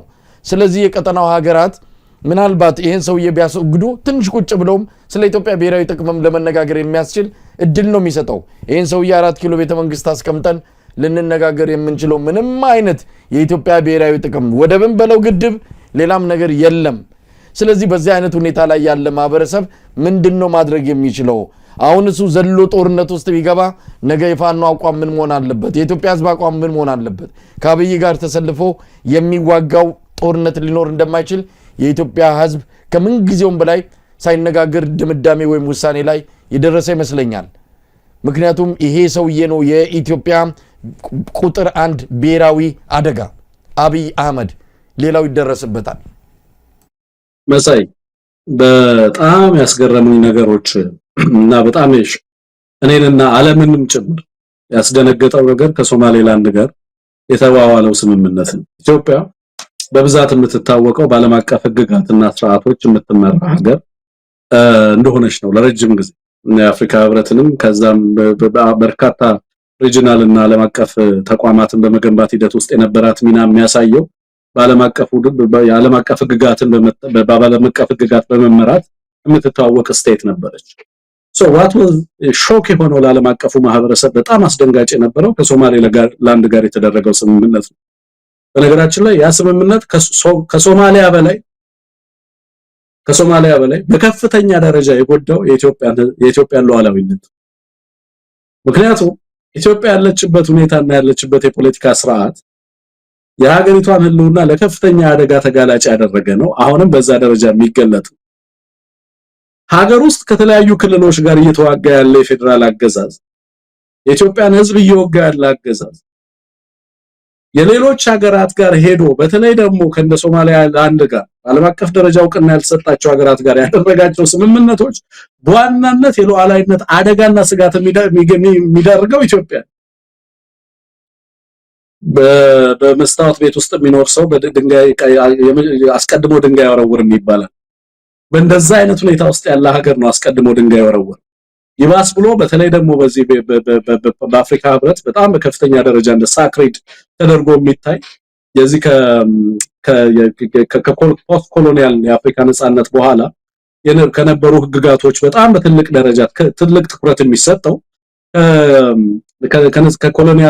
በኮሎኒያል ጊዜ የነበሩ የድንበር ውሎች ተፈጻሚ ሆኗል የሚለው ውል ነው። መሳይ እንደምታውቀው በረጅም ደረጃ በብዙሃን ደረጃ ትኩረት የሚሰጠው የነበር በተለይ አፍሪካ ውስጥ ከፍተኛ ጦርነትን የእርስ በርስ እልቂትን አስቀርቷል የሚባል ህግ ነው። በነገራችን ነፃ ከወጡ በኋላ ይሄ ነበር ይሄ አንተ ነበር የሚል ነገር ከመጣ አፍሪካ እርስ በርስ ሊተላለቅ ይችላል ተብሎ በርካታ በወቅቱ የነበሩ የአፍሪካ መሪዎች አስበውበት ተቀምጠው በርካታ ነገር እንትን ብለው አውጥተው አውርደው ያጸደቁት ህግ ያንን ጥሶ ኢትዮጵያን በዓለም አቀፍ ደረጃ እንደ ፓራያ ስቴት ያስቆጠረ በብዙዎች ዘንድ እጅግ አደገኛ የሆነ ሀገር እና በአላማና መርህ የማይመራ ስርዓት እንዳለ ሀገሪቱ ውስጥ ለዓለም ያሳየበት የነበረ ነው። እውነት ለመናገር ሀገሪቱ ውስጥ ያሉ ተቋማት ጭምር ሁኔታውን የሚያውቁት አይመስልም ነበር በወቅቱ ማለት ነው። ያ ምን አመጣ? የሶማሌላንዱ ጉዳይ አንካራ ድረስ ሄደ። ግብጽን ወደ ቀጠናው እንድትመጣ አደረገ። በሶማሊያ የሚገኘው የኢትዮጵያ ወታደርና የኢትዮጵያ ሰራዊት ላይ የፈጠረውን ነገር ተመልከት። በግብጽ በኤርትራና በሶማሊያ መካከል የፈጠረውን የሶስትዮሽ ስምምነትን በወታደራዊ ስምምነትን ተመልከት። የቱርክን ፕሬዘንስ በቀጠናው ላይ ሶማሊያ ወታደሮቿን አቅሟን እንድትገነባ ጸረ ኢትዮጵያዊ የሆኑ አመለካከቶች በሶማሊያ በከፍተኛ ደረጃ እንዲያድጉ በቀጠናው ላይ ኢትዮጵያ እንዳትታመን በበርካታ ሀገራት ኢትዮጵያና ኢትዮጵያ አገዛዝ በምን አይነት መንገድ እንዲታይ እንዳደረገ ግልጽ ነው። እስከዛሬ ድረስ ብቻ አይደለም በቀጣይ እሱ ያደረጋቸው ነገሮች የሚያመጡትን ፖለቲካዊ ራሚፊኬሽኖች እና ጂኦፖለቲካዊ ቀውሶች ስናፍስ ነው የምንኖረው መሳይ። ይሄ ግለሰብ የሚያደርጋቸውን ዛሬ የሚሰራቸው ስራዎች የሚያስከትሉትን ነገር ማለት ነው። ዛሬ ከአማራ ጋር የሚያደርገው ጦርነት በቀላሉ ሂል የሚያደርግ አይደለም። ከትግራይ ጋር ያደረገውና አሁንም ለማድረግ እያደረገ ያለው ነገር በሀገሪቱ አጣፈንታ ላይ የሚደቅነው አደጋ ቀላል አይደለም መሰል። ኤርትራ ጋር ደግሞ ጦርነት ውስጥ ከገባ ለሚኖረን ቀጣይ ሁኔታ በእነዚህ ሀገራት ጋር እንግዲህ አብረን የግድ ተሳስረን ልናድግ ልንለማ በጋራ ልንኖር የሚገባንን ህዝቦች በምን አይነት ሁኔታ ውስጥ እየከተተ እንደሆነ ትመለከታለህ። ያገዛዝ ህዝቡን ሀገሪቷን በምን አይነት የማትወጣው አደጋ ውስጥ እየከተታት እንደሆነ ልትመለከታለህ ማለት ነው። በቀጠናው ላይ በዚህ ግለሰብ ዘንድ ከዚህ ግለሰብ ጋር ሊገናኝ የሚፈቅድ የነበረው መሪ በዓለም አቀፍ ደረጃ እውቅና የሌለው ከሶማሌላንድ መንግስት ጋር ብቻ እንዲነጋገር። በነገራችን ላይ ያውል ሶማሌላንድንም በሁለት የከፈለ ነው። መሬቱ የነበረው ሌላ ላይ ነው፣ መሬቱ ያለበት ጎሳ ሌላ ነው። እንወስደዋለን ያሉት መሬት ውሳኔውን የወሰነው ደግሞ ሌላ ፕሬዝዳንት ነው። ፕሬዝዳንቱ በኋላ ላይ በምርጫ እንዲባረር ነው የተደረገው። ተመልክተ ከሆነ ሶማሌላንድ ላይ እስከዛ ድረስ ኢሌክሽንን ሼፕ እስከማድረግ ድረስ የኢትዮጵያ ህዝብ ግን ይሄንን አልቀጣውም። ሶማሌላንዶች ይሄን ስምምነት የተፈራረመውን ፕሬዝዳንታቸውን ቢሂን ቀጣውታል። የኢትዮጵያ ህዝብ ግን አብይን ለመቅጣት የሚችልበት እድል የለውም። ጭራሽ ሌላ ጦርነት ውስጥ ከተሃለው እያለው ነው። የኢትዮጵያ ህዝብ ምንድነው ያልተነጠቀው ነገር? የኢትዮጵያ ህዝብ ቀይ መስመር ምንድነው መሳይ? መሬት የሱ አይደለም፣ ውሃ የሱ አይደለም፣ ትራንስፖርት የሱ አይደለም፣ ተቋማት የሱ አይደሉም። ምን አለው የኢትዮጵያ ህዝብ? ምን ያልተወሰደበት? አሁን ደግሞ ደህንነቱን ታክስ ላይ ያደርጉት it's the only place where misery is taxed. የህዝቦች ሰቆቃ ግብር እንዲከፍል የተፈረደበት ቦታ ቢኖር የኢትዮጵያ ህዝብ ለመራቡ ግብር እንዲገብር እየተጠየቀ ያለ ህዝብ፣ ለረሃቡ ግብር እንዲገብር የተጠየቀ ይሄ ህዝብ በርግጥ እነፊታራ ገበየው የሞቱለት ሀገር ነው ወይ ይሄ ሀገር? እነዛ አንጋፋ አባቶች ዋጋ የከፈሉለት ሀገር ነው ወይ? በሚስት በርስት እና በልጅ በእምነት መጣ ነበር ያሉት። ርስቱም ሚስቱም ልጁም ቤቱ ኢትዮጵያ ህዝብ አይደለም ዛሬ ሁሉም። ይሄ ህዝብ ምን ቀረው መሰል? ሀገሩ ተወራ፣ ህዝቦቹ እርስ በርስ በእንደዚህ አይነት ማህበራዊ ትስስሩ ፈርሶ የሀገር ሉዓላዊነት በዚህ ደረጃ ተጥሶ እርስ በርስ እየተላለቀ ሀገሩ ህዝብ እየተራበ በዛ ላይ አብይ የተዋጋውን ጦርነት ግብር ከፍላለ ተባለ። የኢትዮጵያ ህዝብ የጦርነቱን ኮስት ነው የኢትዮጵያ ህዝብ ላይ አብይ የጫነው። ማንም ይከፍለው ግብሩ? አብይ ይዋጋል፣ ነገም ከኤርትራ ጋር ዋጋለው ከትግራይ ጋር ዋጋለው እያለ ነው። የኢትዮጵያ ህዝብ ደግሞ ትከፍላለ ግብሩ። ከየታም ጥቼ እንዴት ሰው ድህነቱን ግብር ያስገበር አገዛዝ ነው ያገዛዝ። እኔም ማውቀው ዜጎች ወደውና ፈቅደው ለሀገራቸው ባላቸው ሉዓላዊነትና ታማኝነት ሰላምና ደህንነትን ሳያስከብር ተቋማዊ አገልግሎትን ሳይሰጥ ቤትህን እያፈረሰ አዋርዶ አደሂቶ ተቋማቶችን ሰላምህን ነስቶ ከዛስ ግብር ትገብራለህ። ከምን? ከድህነት ትገብራለህ። በቀጣይ እንግዲህ ይሄንን ግብር የአይኤምኤፍን ሙሉ ካንትሪ ሪፖርት እያየሁት ነበር። ሙሉ ካንትሪ ሪፖርቱን ስመለከተው ወደ 50 ምናምን ገጽ ነው። በግብር ጀምሮ በግብር ይጨርሳል። ታክስ ታክስ ታክስ ታክስ ታክስ ታክስ ታክስ ታክስ ታክስ ዘ ፖር የኢትዮጵያን ድህነት ታስገብራል። ምክንያቱም እየተዋጋህ ነው። there is no free lunch። ያንተን የጦርነት ገንዘብ መክፈል ያለበት የኢትዮጵያ ህዝብ ነው። ሳይበላ ሳይበላ አሁን ይወለ ታይትን ዘ ፔልት ነበር የሚባል ቀበቶን አጥብቅና ምሳ ዝለል፣ ቀበቶን አጥብቅና ቁርስ ዝለል ነበር የሚባለው። አሁን እኔ እንግዲህ ቀበቶ ጠብቆ የሚቆም ረሃብ አይደለም። አሁን ራሳችንን ሰውነትን ዳይጀስት የሚያደርግበት የሚበላበት ጊዜ ከአምስት ኢትዮጵያውያን አንዱ በረሃብ በከፍተኛ ረሃብ ሊሞት የሚችልበት ሁኔታ እንደሚኖር 25+ ሚሊዮን ህዝብ ለከፍተኛ ዲዛስተር ሊጋለጥ እንደሚችል IMF አስቀምጦታል። ኢመርጀንሲ ነው የሀገሪቱ ሁኔታ በሚል የገለጸ ነው። ቀላል ሰብአዊ ቀውስ አድርጋችሁ አትውሰዱት ጎበዝ። ቀላል ሰብአዊ ቀውስ አድርገን ልንወስደው ነው። በዚሁ ትግርቱ ወደ ኢኮኖሚው ጉዳይ እንምጣ። በጣም አስደንጋጭ ነው። እንግዲህ እኔ ግራ የሚገባኝ ነገር አሁን ቀደም ሲል ስሜት ውስጥም የሚከት ነው። እነዛ ታላላቅ ኢትዮጵያውያን ለዚህች ሀገር እኮ የተከፈለው ዋጋ ትልቅ ነው። ትልልቅ ኢትዮጵያውያን የፈሩበት ዓለምን የትኛውም የዓለም ቦታ ሄደው የኢትዮጵያን አንገት ቀና የሚያደርጉ ሰዎች፣ ስማቸው የከበደ ታሪክ ላይ የገዘፉ ሰዎች በተፈጠሩባት ሀገር አንድ ይሄ ሰውዬ ከየት የመጣ የአባቱን ታሪክ ምናምንቴውን ታሪክ የማያቅ እንደው እኔ እርግጥ በዚህ በሚዲያ ላይ መባል የሌለባቸውን ቃላት ጠርተን ብንለው ደስ ይለኛል።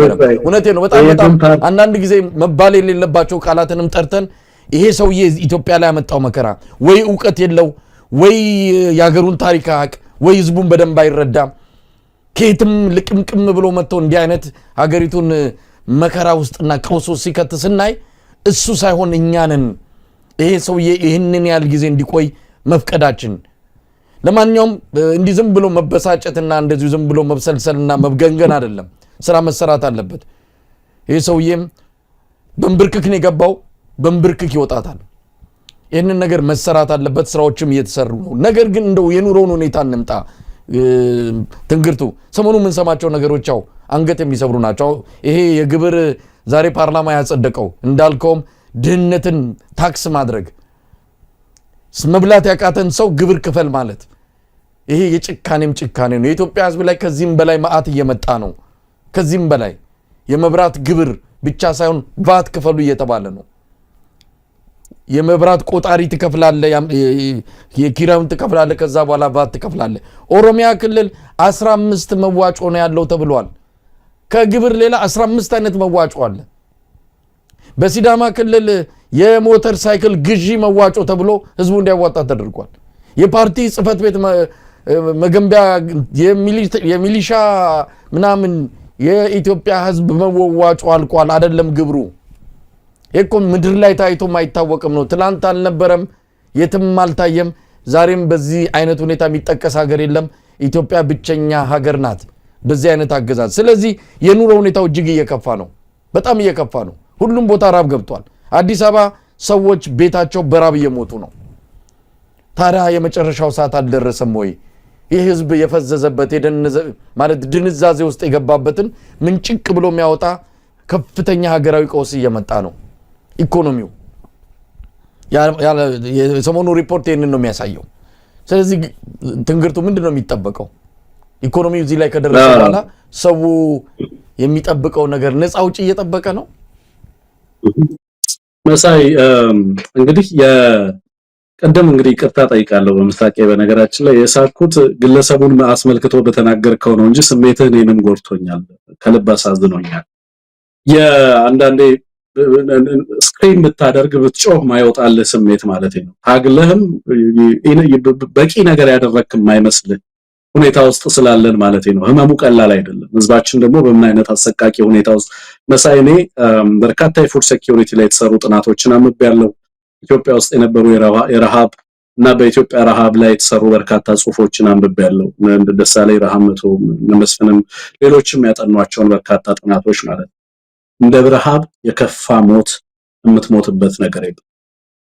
ከሁሉም የከፋ ሞት ነው ረሃብ እና በርካታ በተለይ በሰሜን በተለያዩ ጊዜያቶች ተነስተው የነበሩ ረሃቦችን ስትመለከት የነበረው ሁኔታ በጣም ያማል መሳይ።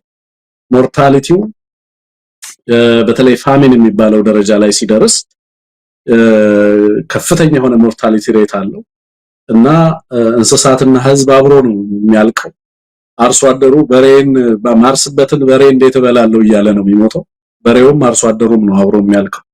ዛሬ ያለው የረሃብ ሁኔታ በከተማ ላይ በጣም በከፍተኛ ደረጃ በነገራችን ላይ ድጋፍ የሚያደርጉ ኃይሎች እንግዲህ ከዚህ በፊት የሚያገኙትን ለጂዲፒ 10-12% የሚደረገው ድጋፍ ከውጭ የሚመጣ ድጋፍ ነው። ያ ግራንት አሁን ወደ 4% ከጂዲፒው አሽቆልቁላል የሚል ነው። ይሄም ከፍተኛ የሆነ ሰብአዊ ኪሳራና ከሰብአዊ ቀውስ በዓለም አቀፍ ደረጃ ሊያመጣ የሚችል እንደሆነ እየተነገረ ነው ያለው። የዓለም አቀፉ ደግሞ በተለይ በዚህ በሰብአዊ አቅርቦት ድጋፍ ላይ የሚደረገው ነገር በከፍተኛ ደረጃ እየተቀየረ ነው ያለው። ሀገራት ወደ ራሳቸው ኢንተርናል ፖሊሲ እየገቡ ነው ያሉት እና አሜሪካን ጨምሮ በዓለም አቀፍ ደረጃ የሚያደርጉትን ሰብአዊ ድጋፍ በከፍተኛ ደረጃ ነው እየቀነሱ ያሉት። ይሄ በጣም ከፍተኛ በተለይ እንደ ኢትዮጵያ ላሉ በውጪ ሀገረ መንግስታት ላይ ዲፔንደንት የሆኑ ሀገራት በጣም በከፍተኛ ደረጃ ተጋላጭ እንደሚሆኑ ጥያቄ የለው። አሁን ኢትዮጵያ ውስጥ ያለው ረሃብ ሪል ተጨባጭ ህዝቡ በየቀኑ እኔ ስናገረው ሳይሆን ሌላውም ሲናገረው ሳይሆን ሚዲያው ሲናገረው ሳይሆን በየቤታችሁ ቴብላችሁ ላይ ያለው ነገር ምንድነው የምትበሉት? ምንድነው ልጆቻችሁን የምታበሉት? የመንግስት ሰራተኛውን በተመለከተ የመንግስት ሰራተኛው እንግዲህ የሰራተኞች ማህበር ፕሬዝዳንቱ ወጥተው ሰራተኞቻችን ይሰለፋሉ ምሳ ሰዓት ላይ እንግዲህ ፓርላማው ጊዜ ካለው ወስጄ ላሳይ ይችላል ነው የሚለው። እንግዲህ ፓርላማው ምን ያህል ከህዝብ የተነጠለ እንደሆነ በዚህ ማወቅ ትችላላችሁ። ከህዝብ መነጠሉን ማለት ነው። እንግዲህ ሰራተኛው ተርቦ ቀን ላይ ምሳ ሰዓት ላይ ሆቴሎች ጋር ሄዶ ምግብ ተሰልፎ ከሆቴል የሚወጣውን ምግብ የሚጠይቅበት ደረጃ ላይ እስከመድረስ ድረስ ሄዷል ማለት እና በምን መንገድ ነው እነዚህ ሰዎች ሀገሪቷ ውስጥ ተአምር ነው ኢትዮጵያ ውስጥ እድገት ሳይሆን ተአምር ነው ሀገሪቱ ውስጥ ያለው የሚሉ ሰዎች እንግዲህ ይሄንን ተአምር በምን አሳቁት ነው ጥያቄ። ያለ ጠንካራ ሲቪል ሰርቪስ እና ቢሮክራሲ በተለይ ታዳጊ ሀገራት እንደ ኢትዮጵያ ያሉ ሀገራት በምን አይነት መንገድ ነው ብልጽግናቸውን የሚያረጋግጡት? የተራበ ሲቪል ሰርቫንት ይዘህ ነው ብልጽግናን የምታረጋግጠው? ደሃን ታክሲ ያደረክ ነው ብልጽግናን የምታረጋግጠው? የነሱ ሌክዠሪ ፕሮዳክቶች እኮ የነሱ ሌክዠሪ ኢንቨስትመንቶች እኮ ፕሮጀክቶቻቸው እነዚህ ፋንሲ ፕሮጀክትስ ለአንድ ደቂቃ አልተቋረጡ። ግን የሀገሪቱ ህዝብ ቢረገፍ በነገራችን ላይ ሲቪል ሰርቫንቱን እንዴት እንደሚመለከተው ባለፈው በኢትዮጵያ ቴሌቪዥን ላይ ሰጠው ቃለ መጠይቅ ላይ ምን ይላል መሰለ? ሀገራት ሌበር አላቸው ይባላል። በጣም በተደጋጋሚ ብዙ ሊቃውንት እንደዚህ ያሉ ሲያወሩ ሰማለሁ። ይሄ ሌበር አሁን በኤአይ እና በቴክኖሎጂ እየተተካ ስለሆነ ልንመካበት አይገባም። ስለዚህ እኔ እንደ አሴት አላየውም ይላል። ምን ማለት ነው? የኢትዮጵያ ሲቪል ሰርቫንት ሐኪሙን አስተምረነው ልንቆጣጠረው አንችልም፣ የፈለገበት ሀገር ሊሄድ ስለሚችል። ስለዚህ አይጠቅመንም ሐኪሙ። ለዛ ነው ለሐኪሙ ማንከፍለው፣ ለመምህሩ ማንከፍለው ለዛ ነው። ምክንያቱም በኤአይ እና በሮቦት ነው ቀይራለሁ ሀገር ብሎ የሚያስበው ግለሰብ ሌሎች ሀገራት እንኳን በዚህ ደረጃ አልተመጻደቁም አይደለምና በአስከፊ ሁኔታ ውስጥ ያለ ማህበረሰብ ቀርቶ ማለት ነው። አየህ ከሀገሪቱ ኮምፕሊትሊ የተነጠለ ዲስኦሪየንትድ የሆነ ግለሰብ ነው ሀገሪቱ ላይ ያለው። የኢትዮጵያን ህዝብ አይመስልም አብይ አህመድ። የኢትዮጵያን ህዝብ ኑሮ አይመስልም። የኢትዮጵያ ህዝብ የወጣበትንና የወረደበትን ታሪኩን፣ እሴቱን፣ ባህሉን አይመስልም። አገኘ ተቋማቱ ለሱ ነው የሚያገለግሉት። ሊቃውንቱ ያጨበጭቡለታል፣ የሃይማኖት አባቶች ያጨበጭቡለታል። ምክንያቱም ይከፍላቸዋል። እንደዚህ በፈለጋቸው 10 ሰከንድ ውስጥ የፈለገውን ነገር ይናገሩለታል። because he pays them ገባ። በዚህ ደረጃ ሀገሪቱን ሲቆጣጠር የጦር ኃይሎቹ ቢሞቱት ለሱ ነው፣ ሐኪሞቹም ያጨበጭቡት ለሱ ነው። ዘፋኙና ሙዚቃው ሀገሩን አስረክቦ ከሱ እየተመጸወተ የሚኖር ነው። ሁሉ ነገር እሳቸው ስለፈቀዱ ጥሩ ውሃ እንጠጣለን፣ እሳቸው ስላኮረፉ ዛሬ ውሃ የለችም የሚል ማህበረሰብ እንዲፈጠር እያደረገ ነው ያለው። ዲስኢምፓወርድ የሆነ በምድር ላይ በዚህ ደረጃ ፓወርለስ የሆነ ማህበረሰብ ላታገኝ ትችላለህ። ባይዘው ከኛ አቅም የላቸውም፣ መንግስታቸው ደካማ ነው የምትላቸው ሶማሌዎች በጣም ጠንካራ ህዝቦች ናቸው። በጣም ጠንካራ ህዝቦች ናቸው። ቢያንስ በዚህ አይነት አስከፊ ደረጃ ሁሉ ነገራቸውን ባገዛዝ ሮብ ተደርገው ኬንያዎችን ውሰድ። በነጻነት ትግል የደገፍናቸው ያገዝናቸው ህዝቦች ተቋማትን እንዴት እንገንባ እያሉ ኬንያን ኤርዌይስ በመገንባት ሂደት ውስጥ የኢትዮጵያ ነገስታት ከፍተኛ ድጋፍ አድርገውላቸዋል። የኬንያ ደህንነትና ሰላምን ሴኩሪቲውን ጸጥታውን በማዋቀር ሂደት ውስጥ ከፍተኛ ድጋፍ ተደርጎለታል። ዛሬ ምን ውስጥ ነው ያለው የኬንያ ህዝብና ሀገር? ምን ነካው የኛ ህዝብ? ሰው እየራበው ቤቱ እየፈረሰ ተቋማቱ እየፈረሱ ሰላም አጥቶ በዚህ ደረጃ ደግሞ ለጸጉርህ ግብር ትከፍላለህ ሲባል ነው አድዋን ብንዘክረው ምን ይረባናል? ባንዲራውን ብንለብሰው ምን ይጠቅመናል? ስለኛ መኖር አይደለም ወይ የተከፈለው ዋጋ? ሀገር ውስጥ የኛ አልነበረም ወይ? አየህ ሀገር አለን፣ ሰዎች ነን፣ ክብር ይገባናል፣ አባቶቻችን ለዚህ አልሞቱም ለማለት ዛሬ የሚከፈል መስዋዕትነት ነው። ላርጅሊ የፋኖ ትግል እውነት ለመናገር ሀገርን ሪክሌም ለማድረግ ሀገር አልባ ላለመሆን የሚደረግ ትግል ነው። ባይዘው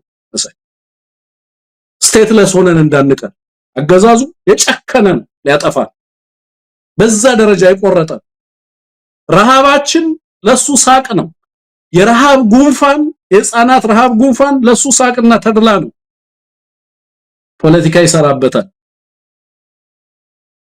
እና በዚህ ደረጃ ከህዝብ የተነጠለ ማህበረሰቡን በዚህ ደረጃ አቅም አልባ ያደረገ ተቋማትን ያዋረደ ሁሉን ነገርና ሁሉን የሀገሪቱን ሀብትና ንብረት ለሚፈልገው ዓላማና ለጦርነት ዓላማ ብቻ ግብአት እያዋለ በዚህ ደረጃ ሀገር ላይ የተጫወተበት እንዳለ ትመለከታለህ። ስለዚህ እያንዳንዱ ሰው ሚና አለው ነው መሳይ።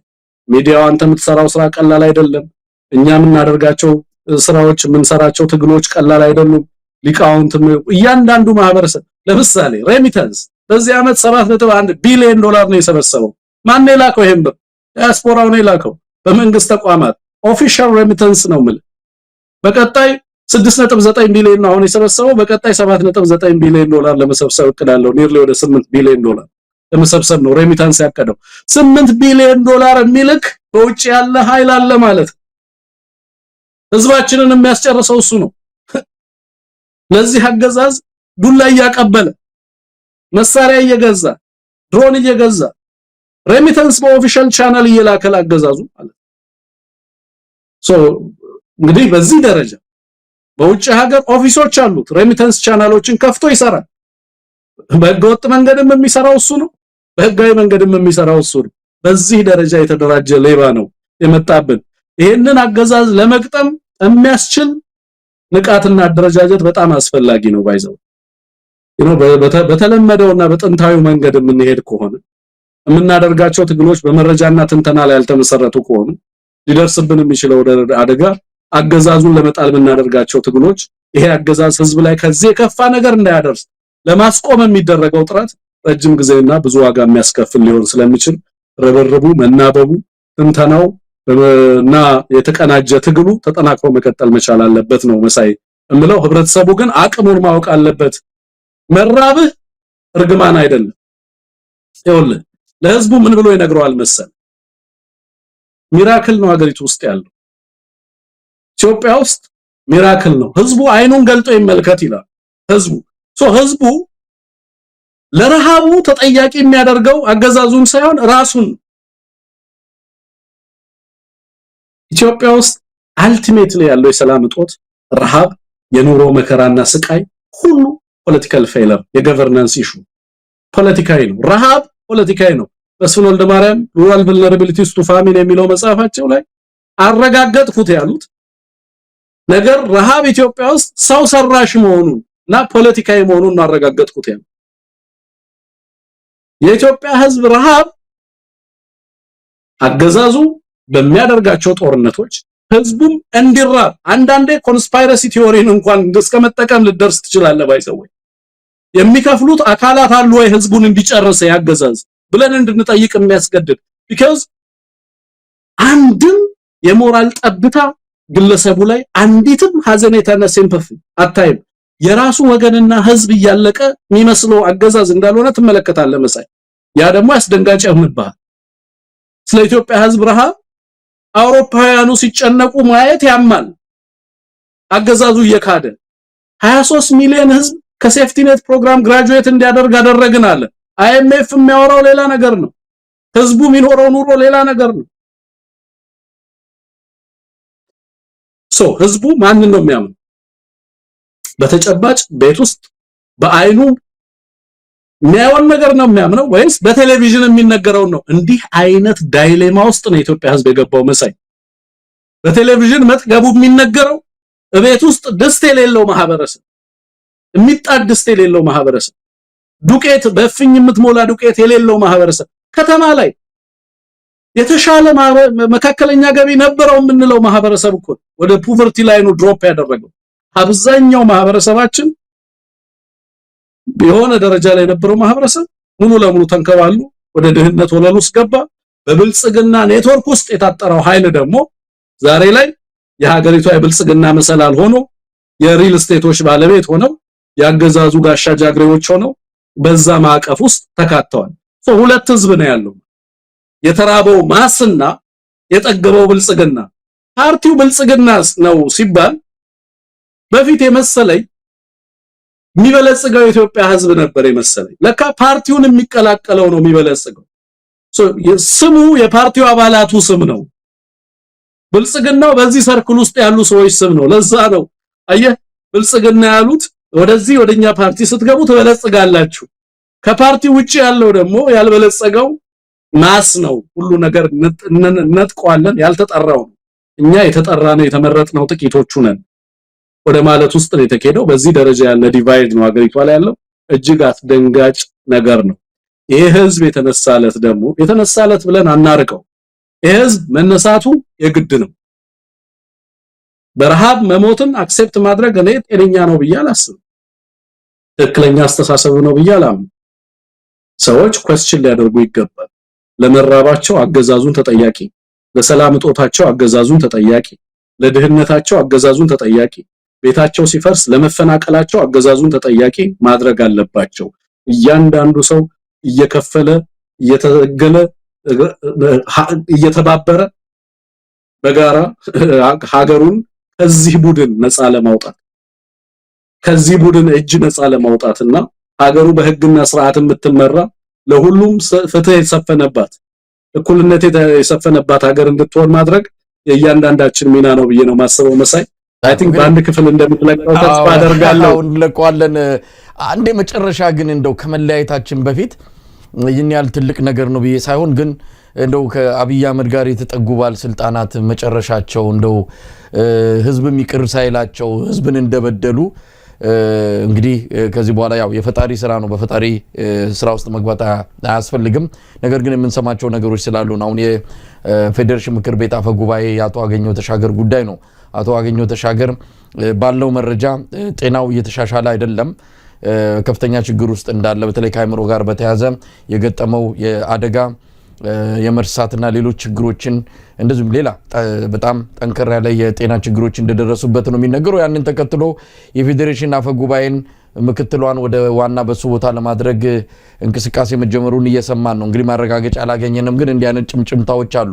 ስለዚህ አገኘሁ ተሻገር ጤናው እንዳልተሻሻለና የበለጠ አደጋ ውስጥ እየገባ መሆኑን የሚያሳየው በሱ ቦታ ሰው እየተፈለገ ወይም ደግሞ ምክትሏ የሱን ቦታ እንድትይዝ ሊደረግ መሆኑን የሰማነው ነው። ይሄ ሊቀየር ይችላል አናቅም። ነገሮች ተቀይረው ደግሞ አገኘሁ ተሻገር እያነከሰም ቢሆን ለፖለቲካ ወይም ደግሞ ይሄንን ወሬ ለማጥፋት ተብሎ ዝም ብሎ በምንም የማያቀን ሰው በምንም ነገር የደነዘዘን ሰው ቦታ አምጥቶ ሊያስቀምጡት ይችላል። ዋናው ነገር እውነተኛው መረጃ ግን ጤናው በከፍተኛ ሁኔታ ችግር ውስጥ እንዳለ ምናልባትም በሌላም ነገር ከሆነም ልንሰማ የምንችለው ነገር ይኖራል።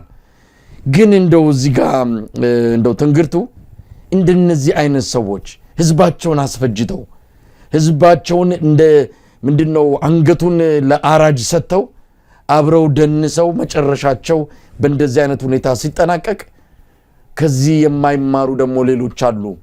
አሁንም ከአብይ አህመድ ጎን የተሰለፉ ለዚህ ሰውዬ ምርኩዝ የሆኑ ለዚህ ሰውዬ ምንጣፍ ሆነው ህዝባቸውን ለከፍተኛ እልቂት እየዳረጉ ያሉ የአማራ ስም ይዘው አማራን እያስፈጁ ያሉ ሰዎች በአርቲስቱም ሄድ በሌሎች ነገሮችም በተለያዩ የሙያ ዘርፎች ውስጥ ያሉ የአማራ ተወላጆች እንግዲህ ከአገኘሁ ተሻገር መማር ካለባቸው አሁን ነው መማር ያለባቸው። በጣም ጊዜው እየረፈደ ነው።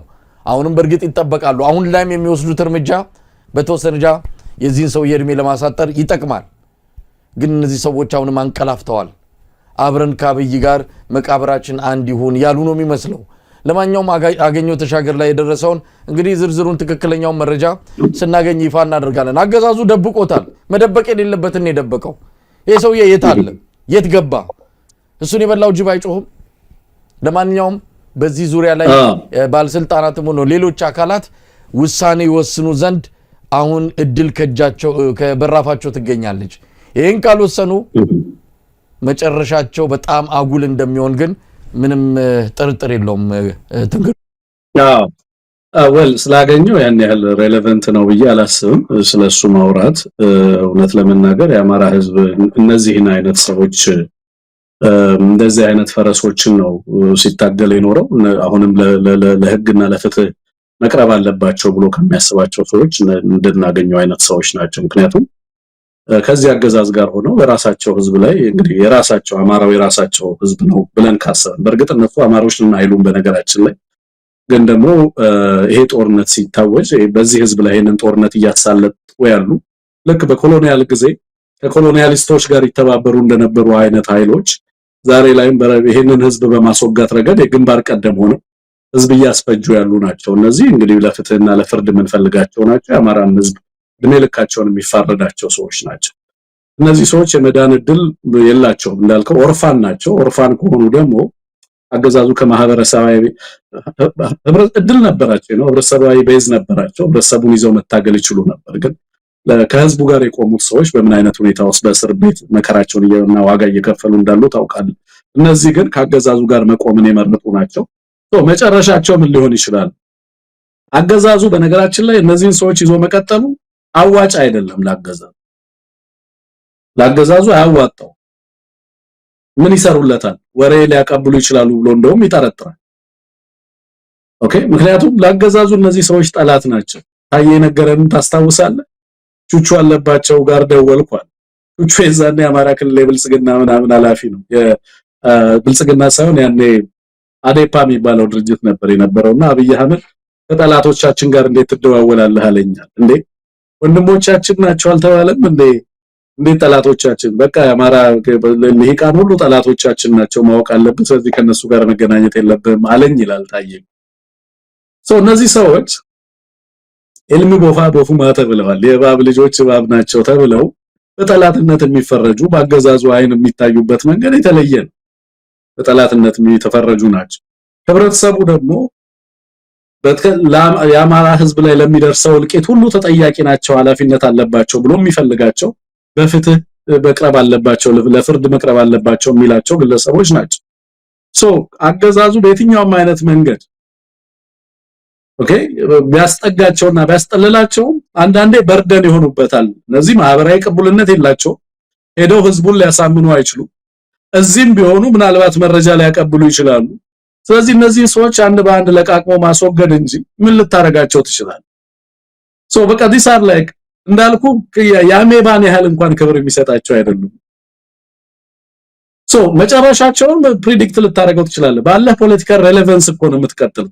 የፖለቲካ ሰርክል ውስጥ ለአብይ አህመድ ጥቅም ማትሰጥ ከሆነ ለምሳሌ አሁን ትግራይ ላይ ለሚጀምረው ጦርነት ጥቅም ይሰጡኛል ያላቸውን ሰዎች አስቀድሞ መልምሏል። ወደ ራሱ ለማስጠጋት ጥረት ሲያደርግ ተመልክታል።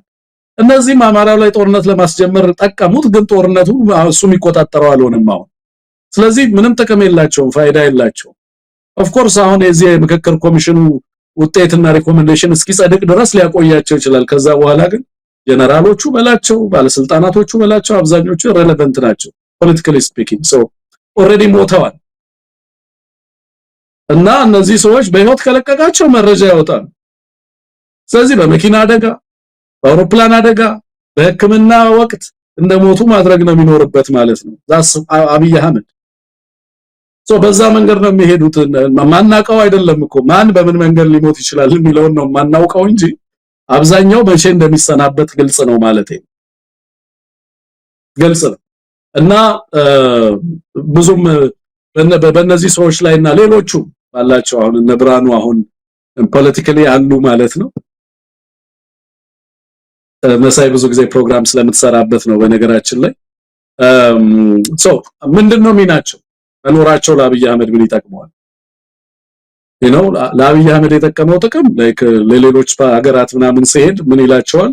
መልቲ ፓርቲ ሲስተም እኮ ነው የምንከተለው፣ እሱ ከኢዜማ ምናምን ይሄኛው ምናምን ይላቸዋል። ልክ የሆነ ሙክት ከበጎች መሃል አውጥተህ የሰባ ሙክት እንደምታሳየው ሳምፕል አድርጎ ያሳያል። ውጪ እንደውም ኢትዮጵያ ውስጥ ህብረ ብሔራዊ ፖለቲካ እንዳይኖር ለአፋኝና ለአባገነን አገዛዝ ሰዎች በምን ልክ ሊተባበሩ ይችላሉ የሚለው ሌሰን የቀሰምንባቸው እውነት ለመናገር ሰው በዚህ ልክ ከህብረተሰቡ ሊነጠል ይችላል ወይ ከወገኑ ሊነጠል ይችላል ወይ የሚለውንም በአንዳንዶቹ እንድንማር ያደረገ ነው መሳይ ሰው ከዚህ አንፃር ቀጣይ ጣፈንታቸው ምን ሊሆን እንደሚችል ተገማች ነው ልልህ ነው ግን ለኛ ብዙ ጉዳያችን ነው ብያላም ትንግርቱ በጣም ነው ማመሰግነው በእውነት በጣም ነው ማመሰግነው በጣም ነገሮች በፍጥነት እየተቀያየሩ ነው ያሉት ይሄ ክረምትም ብዙ ነገሮችን ሊያሳየን ይችላል አብይ አህመድም እቺን ክረምት ካለፍኩ ብሎ በጸሎትም በሴራም በብዙ ነገር ስራዎችን እየሰራ እንዳለ እናውቃለን በርግጥ የተለየ ነገርም ካልተፈጠረ ግን እቺን ክረምት ስላለፈ ሌሎች 2 እና 3 ክረምቶች በሚቀጥለው ያያል ማለት አይደለም ይሄን የመጨረሻ ክረምት እንዲያደርገው ትግሉ ተቀጣጥሎ ቀጥሏል የተለያዩ ኃይሎችም ተባብረው አንድ ላይ ሆኖ ይሄን የሁሉም የኢትዮጵያ ብቻ ሳይሆን የአፍሪካ ቀንድ ጠንቅ የሆነን ግለሰብ በማስወገዱ ረገድ ትልቅ ትብብር ትልቅ የአንድነት ትብብር መንፈስ ያስፈልጋልና እሱ ላይ እኛም እንደ ሚዲያ እንጫወተው ሚና በቀጣይ ማጠናከር የምንቀጥል ይሆናል ትንግርቱ ገብረ ጻዲቅ የኤቢሲ የአማራ ቴሌቪዥን እውነት ለመናገር ትልቅ ቴሌቪዥን ነው ትልቅ አስተዋጽኦ ያደረገ ያለ ሚዲያ ነው በዛ ሚዲያ ላይ እንግዲህ ተመልካቾች ሰብስክራይብ በማድረግ ቤተሰብ በመሆን አስተዋጽኦአቸውን እንዲያደርጉ በዚህ አጋጣሚ እኛም ጥሪ እናደርጋለን የሚዲያ ሚና ቀላል የሚባል አይደለም የአማራን ትግል ቅርጽ በማስያዝ ፋኖ በተለያየ መልኩ ትግሉ ተጠናክሮ እንዲካሄድ ሚዲያዎች የሚጫወቱት አሉታዊ ሚና እንዳለው ሁሉ ግን አዎንታዊ ሚና የሚጫወቱ ደግሞ በርካታ ሚዲያዎች አሉ ከነዚህ ውስጥ አንዱ ይሄው ኤቢሲ ቴሌቪዥን ነው የአማራ ቴሌቪዥን ትንግርቱ ደግሞ የዛ አዘጋጅ ነው እንግዲህ አመሰግናለሁ ሌላ ጊዜ ያገኛለሁ በጣም እግዚአብሔር ይስጥልኝ መልካም ቀን መሳይ በጣም አመሰግናለሁ ላንተ መልካም